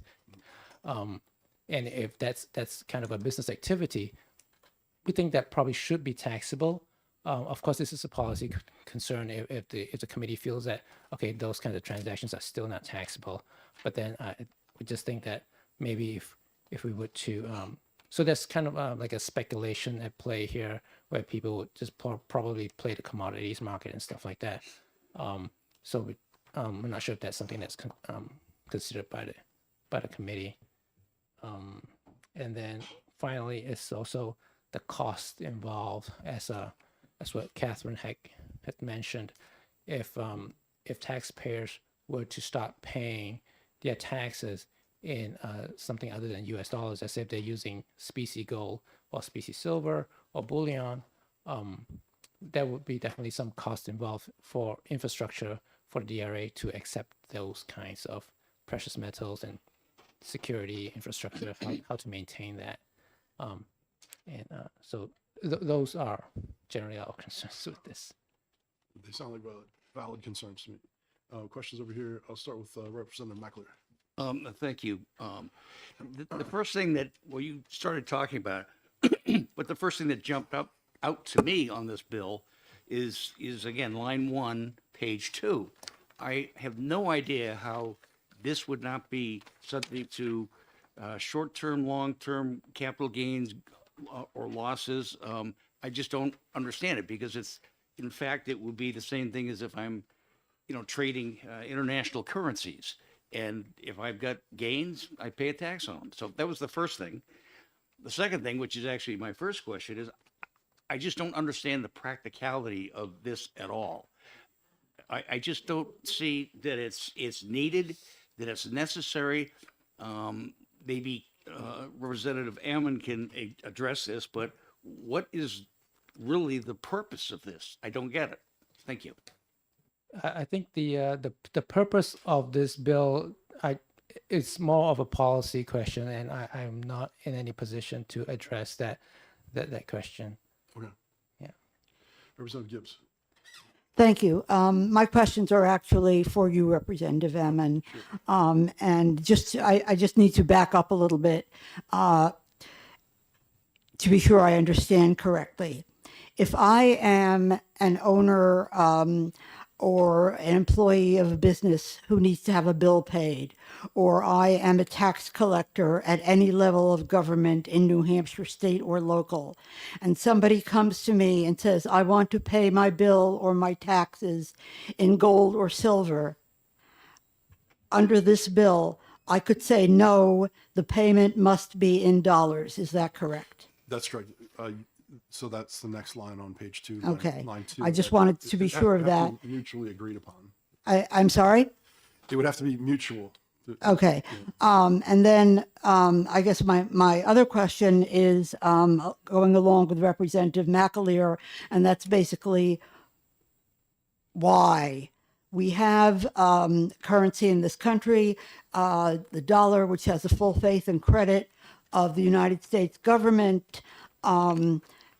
And what I don't understand is why we need anything else. You want to know the answer to that? Okay.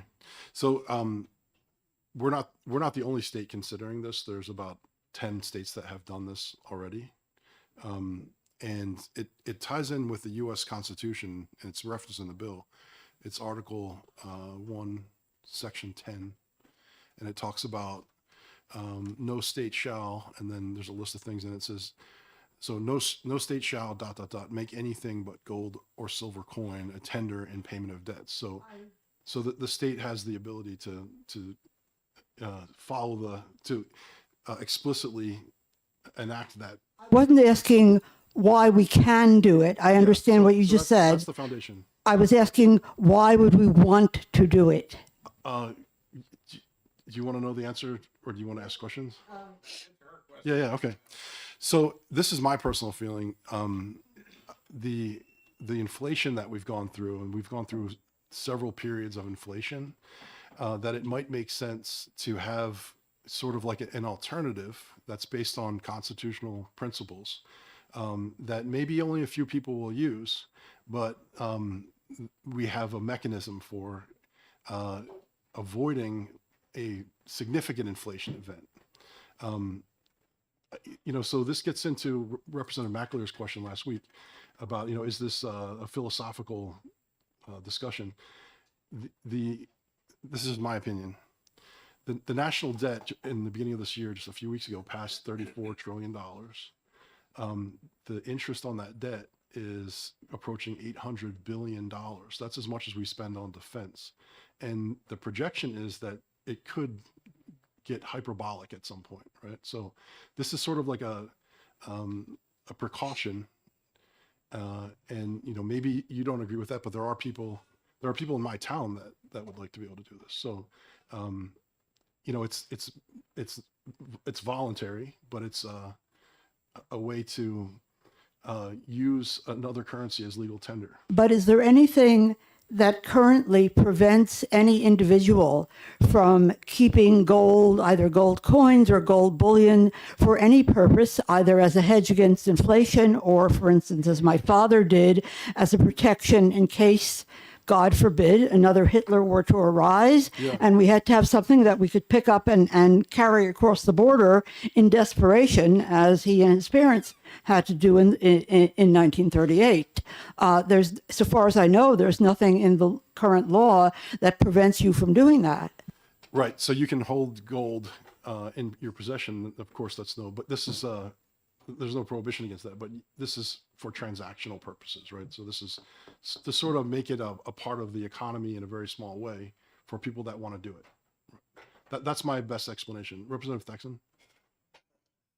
So, I'm really going to try and not go down the economic rabbit hole here. The 6-to-1 ratio called out for in the Constitution never worked and was always a problem. And that's been covered in numerous different places of subsequent legislation, economic changes, the Federal Reserve Act, the taking the United States off the gold standard, making the dollar non-convertible.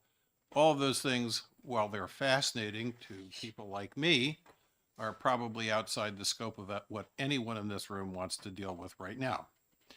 So it seems to me that the point of this bill is to achieve something which already exists in the marketplace. If I have a box full of Krugerrands and I want to buy your house with that box full of Krugerrands, and that works for you, under New Hampshire law, we have something called a barter and sale deed. That's a legal transaction. Yep. And that transaction, for reporting purposes, the Department of Revenue annihilation would be to say, what's the value of that box of Krugerrands at today's gold price, and that's the transfer, and we pay the transfer tax off of that in United States dollars. The problem of inflation of the United States dollar, which has been more or less continuous since 1795, again, for a whole lot of interesting and not relevant reasons, would be you're trying. Yeah, it's a concern. It's a concern for all of us, but this isn't the fix on it. So if I have a whole box of Krugerrands, or if I'm like Representative Gibbs' fathers and I need to have an emergency slush fund, which I understand that completely, that's outside the scope of this bill. That's a tangible asset, something that's convertible, or something I can trade with. It could be diamonds, it could be gold, it could be Krugerrands, it could be bar gold. And then after the change in the law in the Reagan administration, we're now allowed to own gold as American citizens, which we were barred from previously. So other than the fact that I have a box full of Krugerrands and I want to pay my $76,000 tax bill to the town of Troy because it's a good day to sell gold, I can take that and sell it on the open market and then bring those dollars and go pay the tax collector. I would point out to you, and I don't know who, somebody testified on behalf of the tax collectors, if you're not aware of it, it is illegal for any tax collector in the state of New Hampshire to have more than $1,500 in a safe overnight. So I don't know where you guys live, but that doesn't even cover one person's tax bill. So the practicality of maintaining gold, if you're going to mess with this stuff, you're going to have to look at a whole lot of other things and limits that we have set up in our statutes besides Kruger rants. Because there's no bank in the United States that's going to let you walk in and give them $76,000 worth of gold pieces and say, geez, thanks, we were hoping somebody would do this today. Yeah, so Kruger rounds I don't think would be covered by this bill, but I get your point.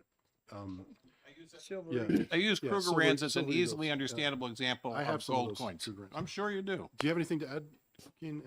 No, that's it from us. Okay, thank you very much. Thank you. Can you vote off on questions just for now? I want to, Jim, you want to come up? I just want to introduce you to Jim Forsyth. He's a former state senator. Some of you know him, and he wanted to testify in the original hearing, but his wife had a health condition that prevented him from coming. So he's here, and we'll give you a few minutes, Jim, and then maybe some questions for you. Yeah, of course. Yeah. And me too. And you too. Put your mic on, please, and then introduce yourself for the record. All right, so I'm James Forsyth, or Jim Forsyth. First, thank you, Vice Chair Ammon, for letting me speak and being understanding about my wife's issues. And that's actually part of the reasons why we simplified this bill for this year. Yeah, pull it right up to your face.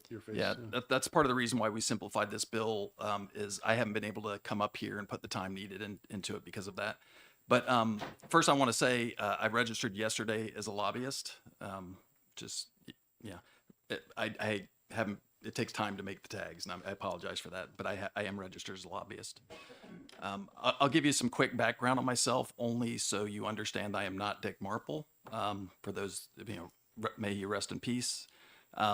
So, Air Force veteran. I was a KC-135 pilot. Flew out of Saudi Arabia. Then I got my PhD and taught at the Air Force Academy. Was a business owner for a while. Wound up working civil service in the Navy. And the last several years, when I saw the kind of macro events unfolding, I thought it was time to start doing something about what I think I see is coming, which is, a dollar crisis. I'll put it that way. And because our debt to GDP is 140%, if you look at history, any nation that's hit that number, it's over 95% have defaulted. Now, that doesn't mean they default by not paying people back for their bonds, but they inflate the currency and keep the rates down so that they can do a soft default via inflation. That happened after World War II. That's how we paid for World War II, is we screwed over the bondholders. And I don't want that to happen to people in New Hampshire or this country. And the federal government's not going to change this because they benefit from this. It allows them to spend like crazy. But the states, are far more responsible. So that's why we're working on this legislation. I am the chair of Citizens for Sound Money. It's a 501c4. By our bylaws, the majority of the board has to be outside the precious metals industry. So we are not representing precious metal vendors. We work with them and communicate with them. We're representing consumers and also business owners that want to use this in their business. Representative Ammon talked about the original bill, so I'll stick to the amendment. I will point out that there's similar language, legal tender specie language in 7 states: Utah, Oklahoma, Arizona, Wyoming. Utah was the first to pass it in 2011. Also Arkansas recently. And then there's 2 states that my understanding is have had it since the 1800s. They just didn't pull it off the books, Colorado and Missouri.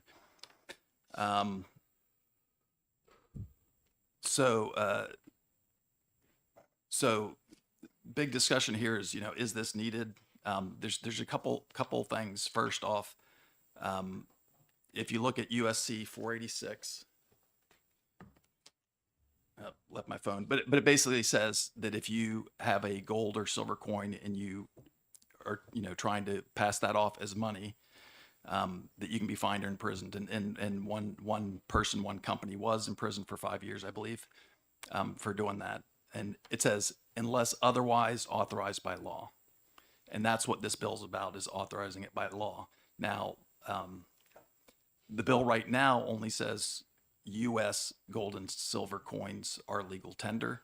Then it says the Treasury can add some. And that's why I understand the concerns of DRA in this. But because right now it's just gold and silver eagles that are legal tender by the statute, I don't think it's going to be something that is exercised. Because if you look at a gold eagle, its face value of $50, who's going to use that exchange rate to pay taxes? Okay, so the payment of taxes portion, I would say, is symbolic. It's something that says the state recognizes this as money. Whether or not the state collects any taxes currently is not important to us anyway. But the state saying that this is money is important. And you know, imagine the chilling effect when you see somebody's been arrested for it's not called a coin because only sovereign can make coins. It's a round, but you make one and you try to spend that. And, you know, the company that was making these, they did other things wrong, but they got convicted of under USC 486. And that's a big chilling effect on business. So that also addresses, you say, well, you can barter. That is true, but because of USC 46, you are placing yourself at risk, and that has a chilling effect on businesses trying to use this as money. Let's see. I just made some random notes as people were talking. So the really only use case, given that right in the bill as it stands, it's gold and silver eagles. The only use case where anybody not crazy would want to pay their taxes is if they use that language that's in there about keeping your books in that currency. And we put the reference to the federal statute that's in there because it's very common practice for companies using foreign currencies. And we're just modeling, okay, how could you have a system where you have gold currency, but you also have US dollar currency side by side? And so the federal statutes cover that well, and there's some details in there to provide guidance. Someone brought up federal capital gains. This bill is about the state of New Hampshire. So us saying it's not taxable doesn't mean that. I understand the concern about if it's a business doing its capital gains. But again, if you're viewing this as money, which it should be, it is not a gain. It is a preservation of your purchasing power. Gold hasn't gone from $40 to $2,000. It hasn't gained that much more value. It's actually, if you look at a chart of oil over the last 100 years, it's got ups and downs, but it's flat. The US dollar, meanwhile, has gone like this, the dollar cost of oil. So it's not a capital gains. It is a preservation of your purchasing power. Why would you need anything from the other dollars? Because it's the full faith and credit of the US government. Well, I explained that. Debt to GDP of 140%. So not all of us have faith in the United States government. I have far more faith in the New Hampshire government. Representative Ames talking about something where we kind of provide a framework for stable coins. I think that's an excellent idea. Some of those may not be what I would consider sound money, but eager to work with people on that. We think people should have multiple options for currencies. People overseas are very used to this. You know, what currency am I going to hold? Here, we just, hey, it's the US dollar. It's the best in the world. It has been, but that time is, I think, dangerously coming close to an end. And you don't pass this bill, 2 years later, you may really wish you had. But again, this is laying the foundation for what we actually want to do because, gold and silver eagles as currency is not really practical, but we want to lay the foundation for legal tender specie, including products other than those. Gold backs are beautiful, but then also layering on top of that a digital currency, on the blockchain that is audited, insured, one-to-one. And and that part of the feedback we got about the state depository and the electronic currency, we took that to heart, the complexity of it, the capital investment. And so we're leaning more towards doing something like electronic currencies through a framework like Representative Ammon says, where it's not the state currency, it's a private currency, but there's a regulatory framework that makes sure that New Hampshire residents are safe because there's going to be a lot of scams in this. So. All right, thank you. Will you take questions? Sure. All right. Representative Spear, I'm sure has a question for you or a statement. My question isn't really, it could be directed to either one of you, I guess. So We've talked. I'll address it to you.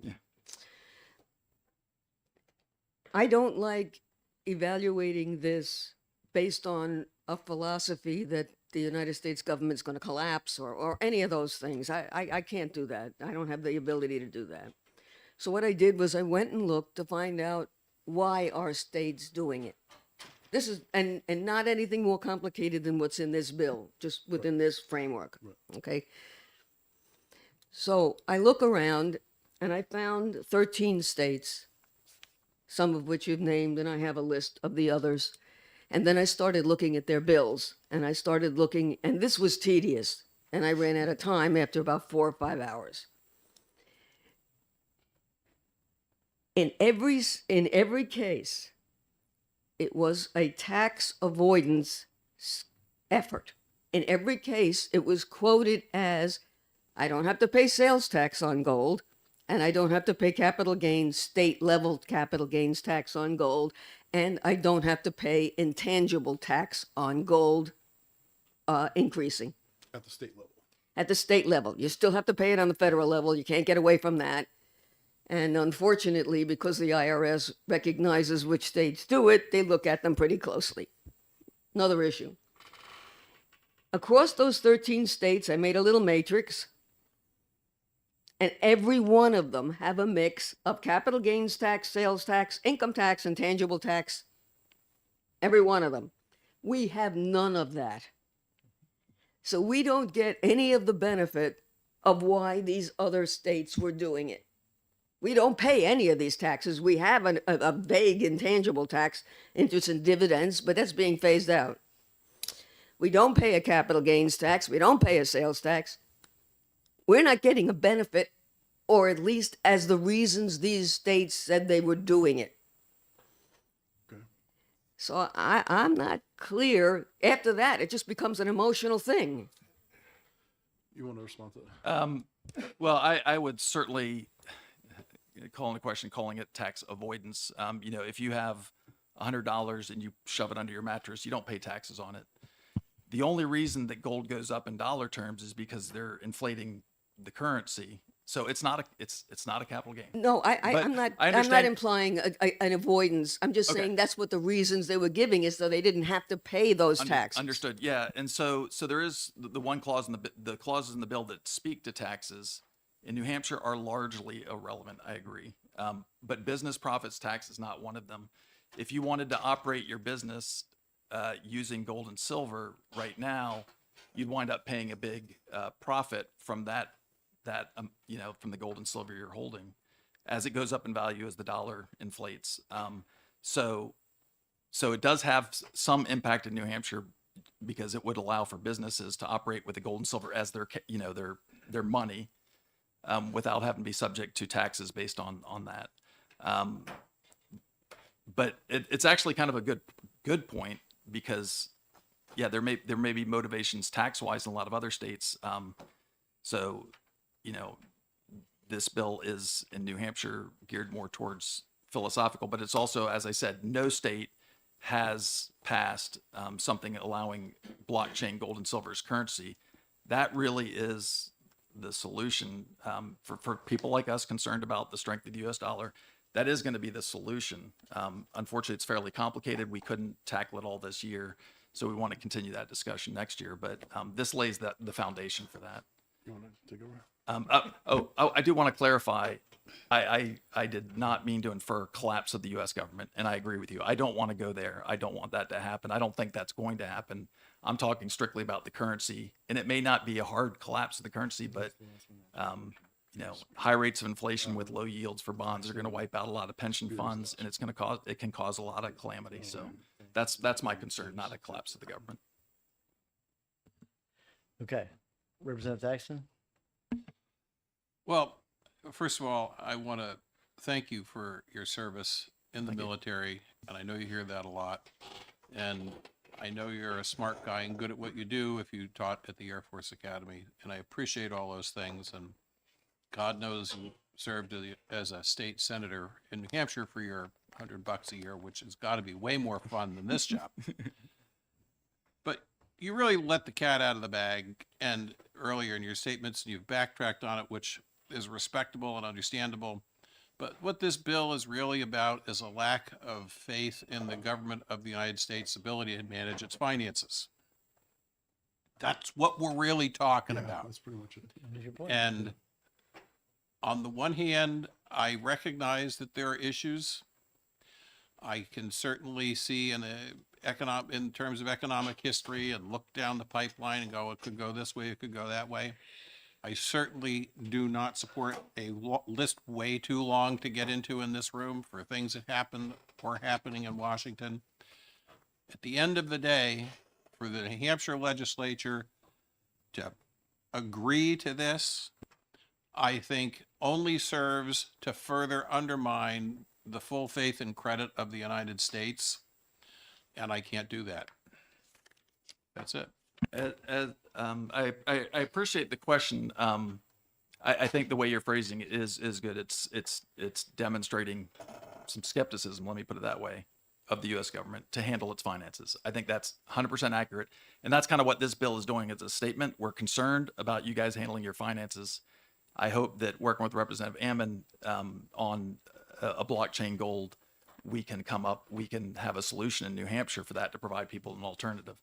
So I think that's fair. I honestly disagree, though. Saying I can't go there. Like, I am a veteran, and I think it's our duty to go there to say we don't trust what you guys are doing with your finances. We're going to come up with an alternative, and for all 50 states to do this, because the federal government is not going to do it.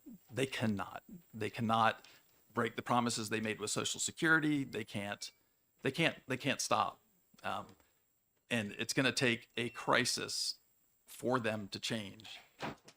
And that crisis is going to cause pain and suffering. My sincere desire is to stop that pain and suffering. And that's why we're pushing legislation like this in as many states as we can. I think it's our duty, not something that we should be ashamed about. I've questioned a lot of foreign military involvement. That doesn't mean I'm unpatriotic. That means I care about the veterans. Okay. Thank you. Representative Gibbs? Thank you. I'm not going to try and argue the large issues with you because I think you and I just don't see the world the same way, and there's no chance that we would ever agree. But I have a very specific question on the information that you provided earlier. You were talking about a federal law that makes it a crime to present, I believe, He's getting them. He's getting them. Okay, but let me finish my question. Yes. You were talking about a federal law that makes it a crime to present gold as money. And you referenced someone who was convicted and went to jail for 5 years. And then a little bit later, you said a company was convicted. And companies can be convicted of crimes, but they don't go to jail. So my question is, which was it, a person or a company? So it was Bernard Von Nothaus of the Liberty Dollar. It's actually, and I was big into the gold and silver movement, and I didn't like what I saw from that. So the case hearing for that is actually really, really good in terms of what they looked at. And they looked at USC 486. The questionality of it was called into question by GATA, the Gold Antitrust Association. Unfortunately, the court did not rule on the constitutionality of this statute because he also, he would do stuff like go into a store and drop a coin into someone's hand. And he really tried to pass it off as U.S. currency. And so USC 486 wasn't called in, the constitutionality wasn't called into question, even though it was challenged. But what it says is whoever, except as authorized by law, makes or utters or passes or attempts to utter or pass any coins of gold or silver or other metal or alloys of metal intended for use as current money within the resemblance of United States or foreign countries or of original design shall be fined under this title or imprisoned not more than 5 years or both. So in other words, if I have a silver buffalo round and I go to try to spend it as money, I can go to prison for 5 years. Will that happen? Probably not, but it's on the books. Could you speak into the mic, please? Yeah. So my example is if someone takes a buffalo and takes it to the store and tries to spend it, even if the other person understands what it is and accepts it, by this statute, they could be in prison for 5 years. And I think that's an issue. I collect coins, and as a result of that, I have a potload of those Liberty coins.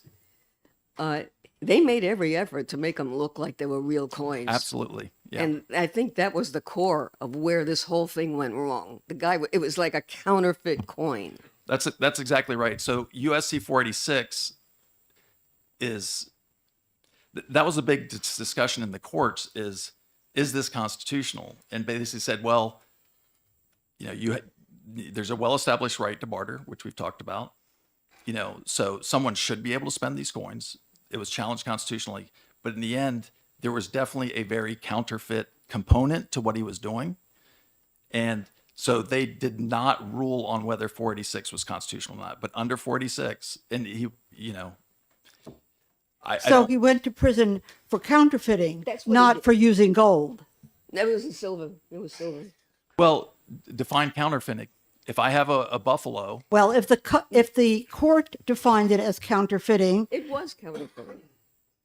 I'm a little don't understand how this has anything to do with what we're looking at here. I think they're diving into the necessity for this, and I brought Well, up your USD necessity 486. was that there's another sentence that says unless the state Yeah, creates so its unless own bullion. authorized by law, and this says except as authorized by law, this Okay. statute does that, or this bill would do that, and it would provide some confidence for people. That's your rationale for us that we can pass this bill and not be worried about the feds because this federal law allows. No, we don't. We don't have to be worried about the feds because of over 100 years of constitutional court cases. Lane, the Lane case back in the 1860s says states have a right to determine what is legal tender as long as it's gold or silver. States have that right. That's been well established. That's not the question. The question is, why do we need this? And Okay. USC 486 is a part of why we need this. I think we also need it because, as a sign that the state recognizes gold and silver is still money. It is a good way to preserve your purchasing power.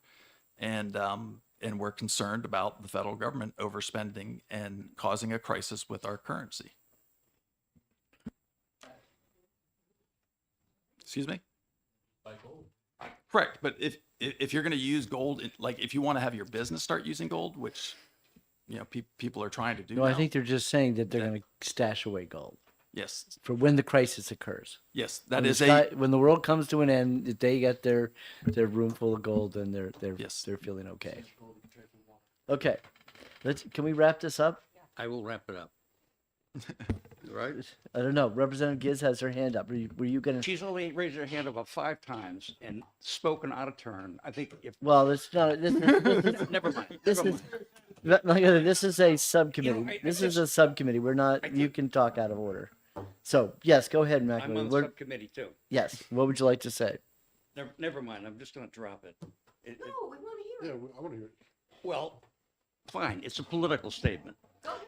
And what you're saying basically is you're worried about inflation, and you're worried about inflation, and that's based on the I thought he was worrying about the national debt. no.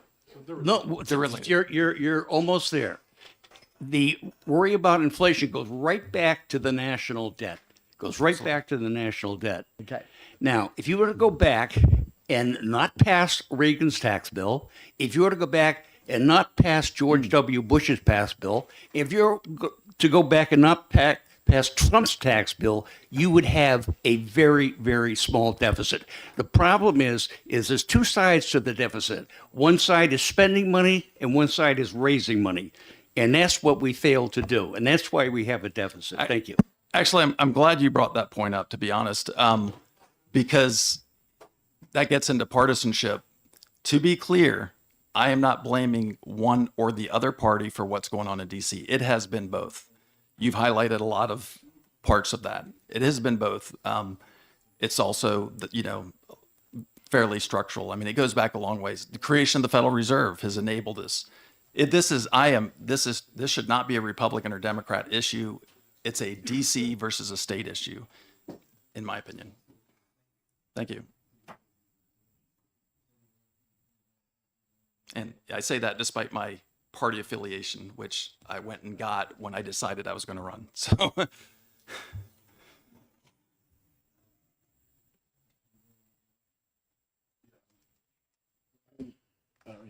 Yeah, so what, I think clearly this has been a very engaging discussion for the committee, so I think an interim study motion is appropriate. Okay, Representative Thaxton, seconded by Representative Cole, moves interim study. And is there a way to narrow it just to the amendment? Yeah, and it's the bill number, so yeah, it can.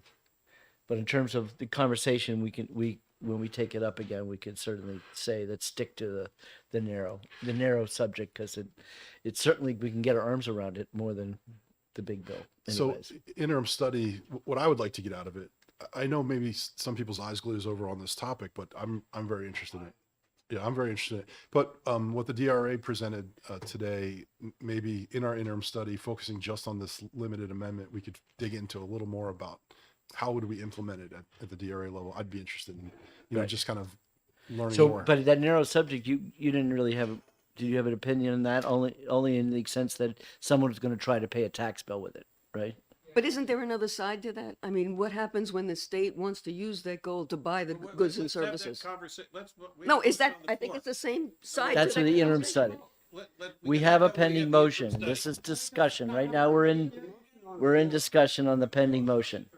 She wants to say. Okay. All right. Thank you. Okay, we have a motion to interim study the bill. Obviously, Representative Ammon opened up a little bit of a can of worms, saying, can we make sure that the discussion is only around just the amendment, not the whole bill? And that certainly can be possible when we take up this bill when we this next September. Okay, so is the motion clear? Interim study. All those in favor say aye. All those opposed? I'm gonna post just because. You didn't. You made the motion. No. Oh, that's right. Thaxton made the motion. Okay, 7-1. 7-1. What's that? What? Well, we still have time to work on this amendment, and maybe we could get something across the finish line. But it's the will of the committee. I'm willing to go along with the will of the committee, but Okay. All right. Right. On the partisan side, we would talk about how a couple of budgets were passed under Biden that certainly added to the deficit. If you want to talk about partisan stuff. Okay. So last but not least. All right. Is our condo dispute.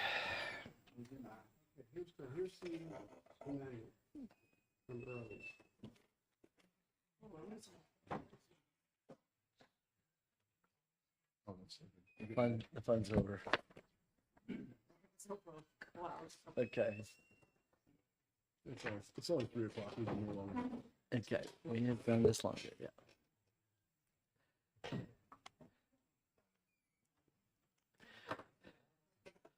Okay. Representative Elmy, you want to tell us about your amendment here?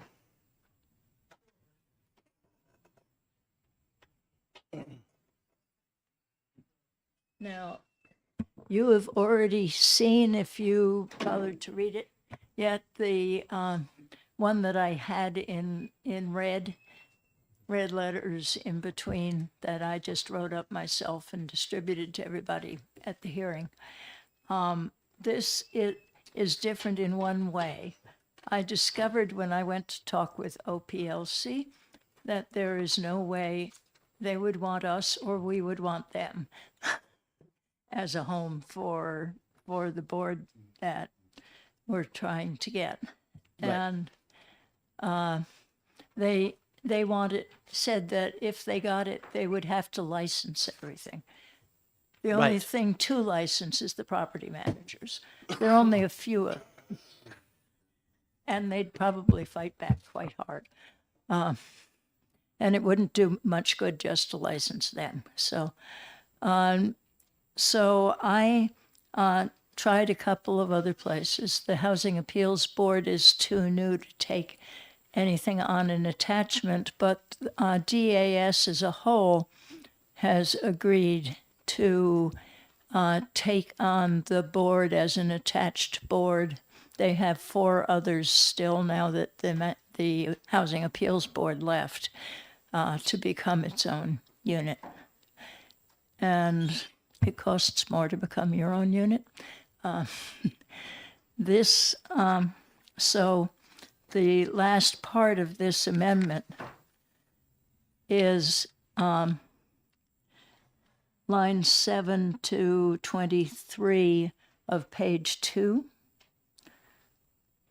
And that is a putting it in administrative services and providing an appropriation from labor grade 19, which I actually don't know if is too high or not, because that came from OPLS. They had asked for 4 personnel, 3 of whom were high-level investigators and lawyers, and a administrator who would be Labor Board 19. I don't know if you can do with Labor Board 17. I don't know anything about these things, so I would hope that if this passed, that at some point someone would change that to whatever is appropriate. Since it is an early bill because of the OPLC request for 300-something thousand, Labor Board 19, Labor Grade 19 for their from their perspective costs $80,000, which is about what we'd been calculating last term it would cost to get, but we were looking at a administrator who would only do certain tasks that I'd forgotten are also in this amendment, specifying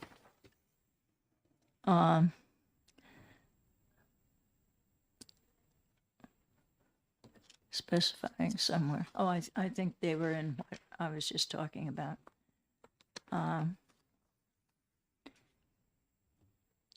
Specifying that the board administrator, this is on page 2, lines 9 to 12, the board of the Department of Administrative Services shall assign a board administrator to receive complaints, forward them to the board, file minutes and reports, and place the certified abstract of each final decision on a public website created for the purpose. And then the department shall maintain the records. That is all that this board would need in the way of money. And it comes to maybe $80,000 a year. So that's a lot different from what OPLC was asking for, but they were contemplating taking over the entire process and they didn't need a board. Did you say it was taking over? What's the Well, Office of, professional? yes, professional licensure and certification. But they were not. I thought you took them out. We did. I Right. did take them. I mean, that's what I'm trying. Who is now going to be the administrator of this program? Administrative Services Department. Administrative Services. Yes. And I've got that from the head of the department. And who's that? You're talking to someone who forgets the name of her own sister when she's asked a question. Well, you know who he's been there a long time. Right. That's, I assume it must be. Right.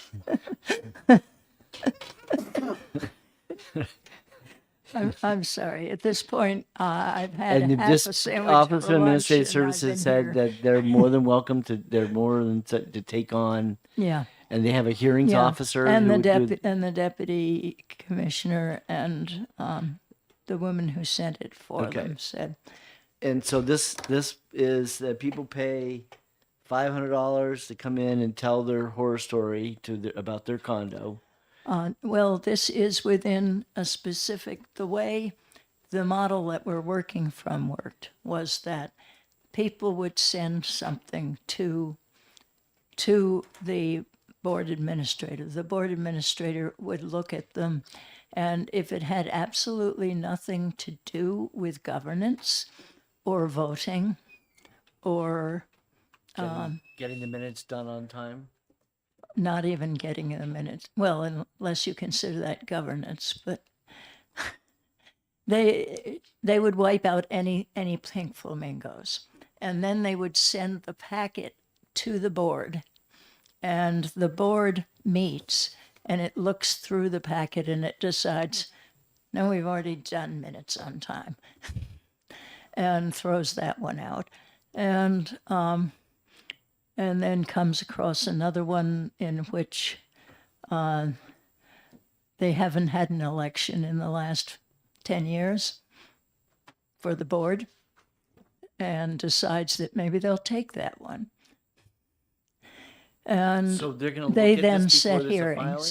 filing? Or someone pays the $500 first, or Yes, they pay the Okay. $500 Okay, first. still that check is sitting there, and the check Yeah. gets cashed, and then they can decide whether they want to take on the case or not. Right. And then theoretically, they could say no, and the person's out $500. and- Yes, exactly. And that's partly to keep out the pink flamingos. But it's partly Oh, is also that what you meant by because pink the flamingos? Okay. government kind of wants more money to go in for things like this. So So it who would are the cost people- less who are than these people who are gonna be- 80,000 in the end. Yeah. So who are these people who are going to be making this? Who's this board? Uh, So I have to look in the original bill. the board was in the original bill. Right.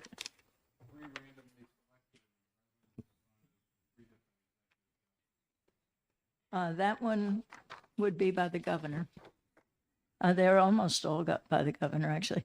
2 members of the House of Representatives appointed by the Speaker, 3 members appointed by the governor who are resident owners of condominiums in New Hampshire, and 3 from different executive. I have modified that statement to specify resident unit owners of condominiums, so they aren't resident owners of the whole condominium. And that said, neither members This is a appointed. jury of the peers, because these are Yeah, just well, people. no, well, that's just part of it. Then 2 members appointed by the governor who are members of a condominium association board and from different executive council districts. 1 member appointed by the governor who represents a condominium association management company, from a list of 3 persons from the Community Associations Institute. 1 member and 1 member of the New Hampshire Bar Association, appointed by the president of the So association. how many board members do we have all total? 5, 7, 9. That's what I thought it was. It's 9. They wouldn't all show up each time, presumably. But Right. Well, like the med panel, most of these things are usually just 3 people. 9 seems like a humongous crowd, but okay. well, it gives you the opportunity when you've got 3 people who aren't being paid. If one of them doesn't show up, you're in trouble. If 2 of them don't show up, you're dead. Well, no, I'm not even thinking. You're going to be agreed upon that the 3 people who are appointed are the ones who are going to show up. Yeah. I mean, that's the med panel that I was Mhm. involved. So the thing that bugs me the most about Mm-hmm. this amendment is on page 2, right at the top. In the event either party chooses to separately file challenging the final decision, the county, such right shall not be infringed, and the board shall be represented by the Department of Justice. That was, well, actually, that's a hybrid. The first part of that was asked of me by the head of the Consumer Protection Board. The second part of it I added, but I am also here before you trying to get another week so that I can go back and talk with the person who's replaced the head of the Consumer Protection Board, who is on leave for 2 months, all of a sudden, go through the things that he said here. Brandon? Yeah, Brandon. He's on leave for He's on leave for, I think it's 2 months. family leave. Yeah, could be. I don't know. I hadn't known he was going to. Okay. But it may be why he called me up on a Sunday. And Okay, now I remember. It wasn't that paragraph, which is it's pretty outrageous too, but it was the one before it. In the event the decision of the condo dispute resolution is disregarded by one of the parties. Okay, now this isn't a surprise to me because I'm assuming that's going to be the condo association itself Yes. is going to say they don't play. After certifying they file with the court, the aggrieved may appeal to the court for enforcement. Mm-hmm. Okay. Now, I thought the whole point of this thing was so that we could avoid going to Superior Court. The whole point of it was to try to avoid going to Superior Court. But Isn't that when what I they just said? do go to Superior Court, there are decisions of that board that the judge can depend on, because most of the judges have a really hard time dealing with condominiums, which shouldn't surprise you either. Yeah, because it's can we interim study this bill and you can work on it and you can bring it back next year? You promise I can bring it back next year? What's that? If you're chair, can you promise I can bring it Oh, you can back always next bring year? it back next year. It doesn't mean I'll pass it, but you can always bring it back. But it feels You like realize how often we have the bill before I started amending it with the various parties that I've just named yeah. was the bill that Ned Gorton finished amending in 2020. And what happened to that? COVID. We passed it in the House the hour, I think, before we closed down and were told to go home very carefully at 5 a.m. Yes. Right. And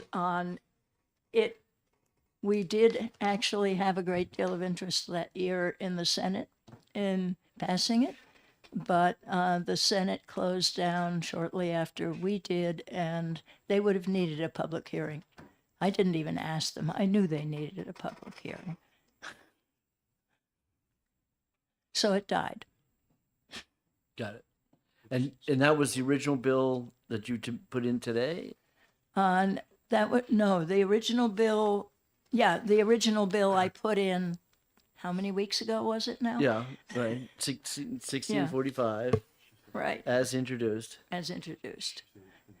But at that point, we didn't realize they were going to totally change OPLC so that this couldn't go there. The Manufactured Housing Board had gone there, had been there the whole time. And they shut it down because no cases, no cases occurred. That's what I heard, but somebody here was telling me that somebody came back with a request that you started up again. Yes. So I don't know if they're the same people who were complaining about the New Hampshire Community Loan Fund Representative Almy, last year.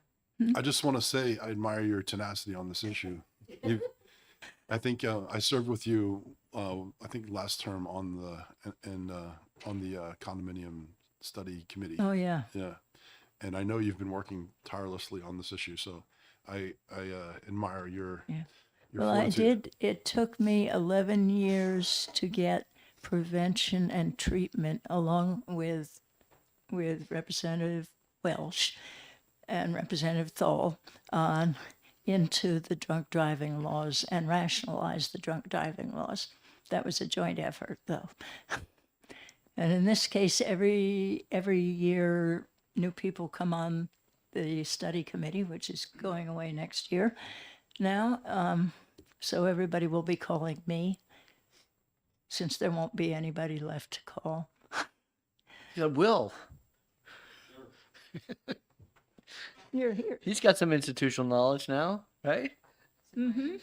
Yeah, but his name isn't quite as well known in condo circles at this I point. thought I fixed that problem. If we stayed together longer, maybe it would be. But the Attorney General's office for a while was sending us these things because they can't do anything about it. and they know that it's a problem. And they've resurfaced this year. And they and said that they'd really like to help with this if we pass it. But as you know, I'm not saying anything new to you. That if I had a grievance against my town, Mm-hmm. which for all intents and purposes, that's what a condo association is. It's a town. It's a town. And if I have a grievance, the end result is if I can either run for office and knock somebody out, and if I can't win, if I can't convince my other neighbors that we have a problem, and they reelect those bad apples, the only resolution I have is to move out of town. Yeah. And you've got enough money to do it. That's maybe That true. woman who was in But here so- talking 10 times 10. But if I have enough money, I probably would win the election because I Yeah. would spend enough money to win, right? So, however, Yeah. how Also, I run my- how do we reconcile the difference? How do we reconcile that at the end of the day, that yes, if the town is violating some laws, you take them to Superior Court. It's the same deal.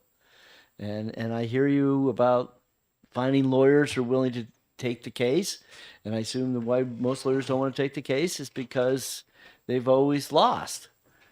At the end of the day, when you go to Superior Court, the court is going to favor, the system. Well, that's an interesting question, since Daddario was claiming that the court favors the individual unit owner that comes before them. I never heard that before. Right. By the way, I've called up, managed to talk with 5 of the people on that list of 8 that he gave you. And the big law firms totally, I'm not including them because they totally say that they have no idea. They don't know anything about condo law. They don't know anything about anybody there that works with condo law, but they right. may have taken a case at some point. They don't know. Probably And the other side. one of them told me that she. What do you guys want to do? Whatever you want.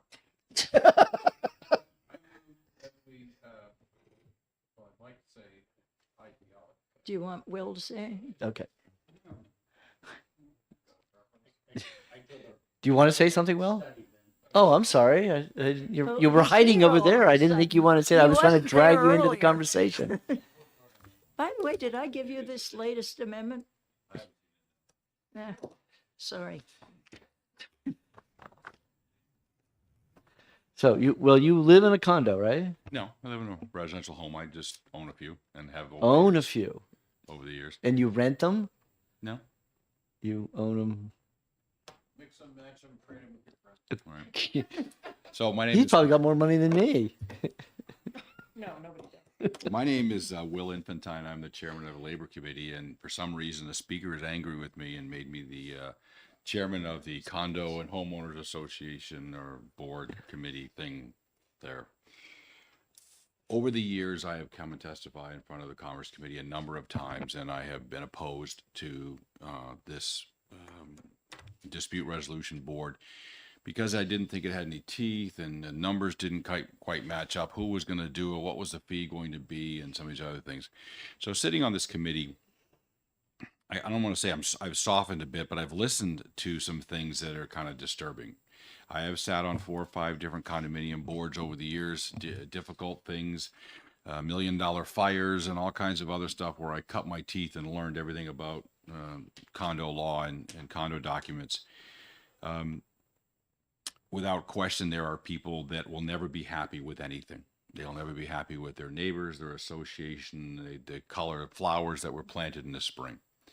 So the concern was that people who are antagonists are just going to overrun this committee or this dispute resolution board with a bunch of things that are just nonsensical. But there have been some things that we have heard that shouldn't be going on. heavy-handedness by property managers, not providing standard documents. You know, you want to look at the plowing contract or the landscape contract, and that the board approves. You know, it's supposed to be transparent. You're supposed to see these things. Minutes that don't come out for 6 months at a time. Not having elections, arguing about proxies, and you know, I've seen it all, and now I've had testimony to some of these things.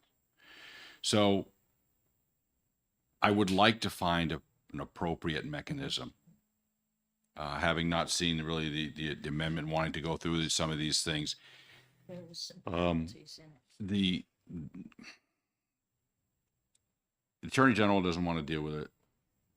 Mr. Chairman, I know your opinion. If you don't like it, leave or get on the board and fix it, which is what I did a number of times. I wish there was a better mechanism. I think each time Representative Almy brings something, it gets better and better. I think I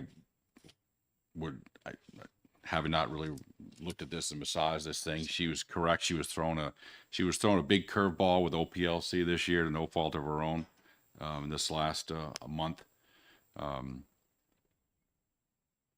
with this ridiculous expense. I don't like one of the things I heard, but again, it's something that can be worked out. I don't have the perfect answer. There are definitely a few issues. Are they monumental? Are we going to have hundreds of people come into this dispute resolution? Probably not. Are there a couple that are going to hold some people's feet to the fire? Yes. Does it have the teeth it really needs? Probably not. Would I like to see a sunset just in case it doesn't work? Yes. I know I just threw you a whole bunch of non-committal stuff, but there are some things out there that need to be dealt with, and I'm not sure how to handle them. I move that we interim study of this bill, the amendment. I'll second. Motion and a second. Any discussion on the motion?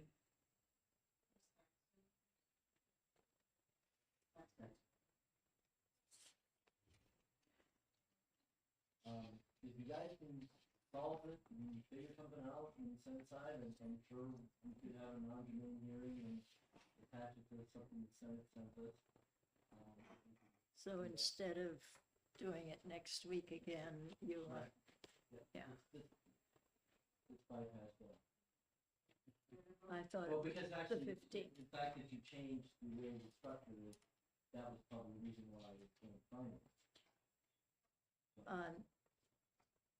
It was going to finance because OPLC had submitted $380,000.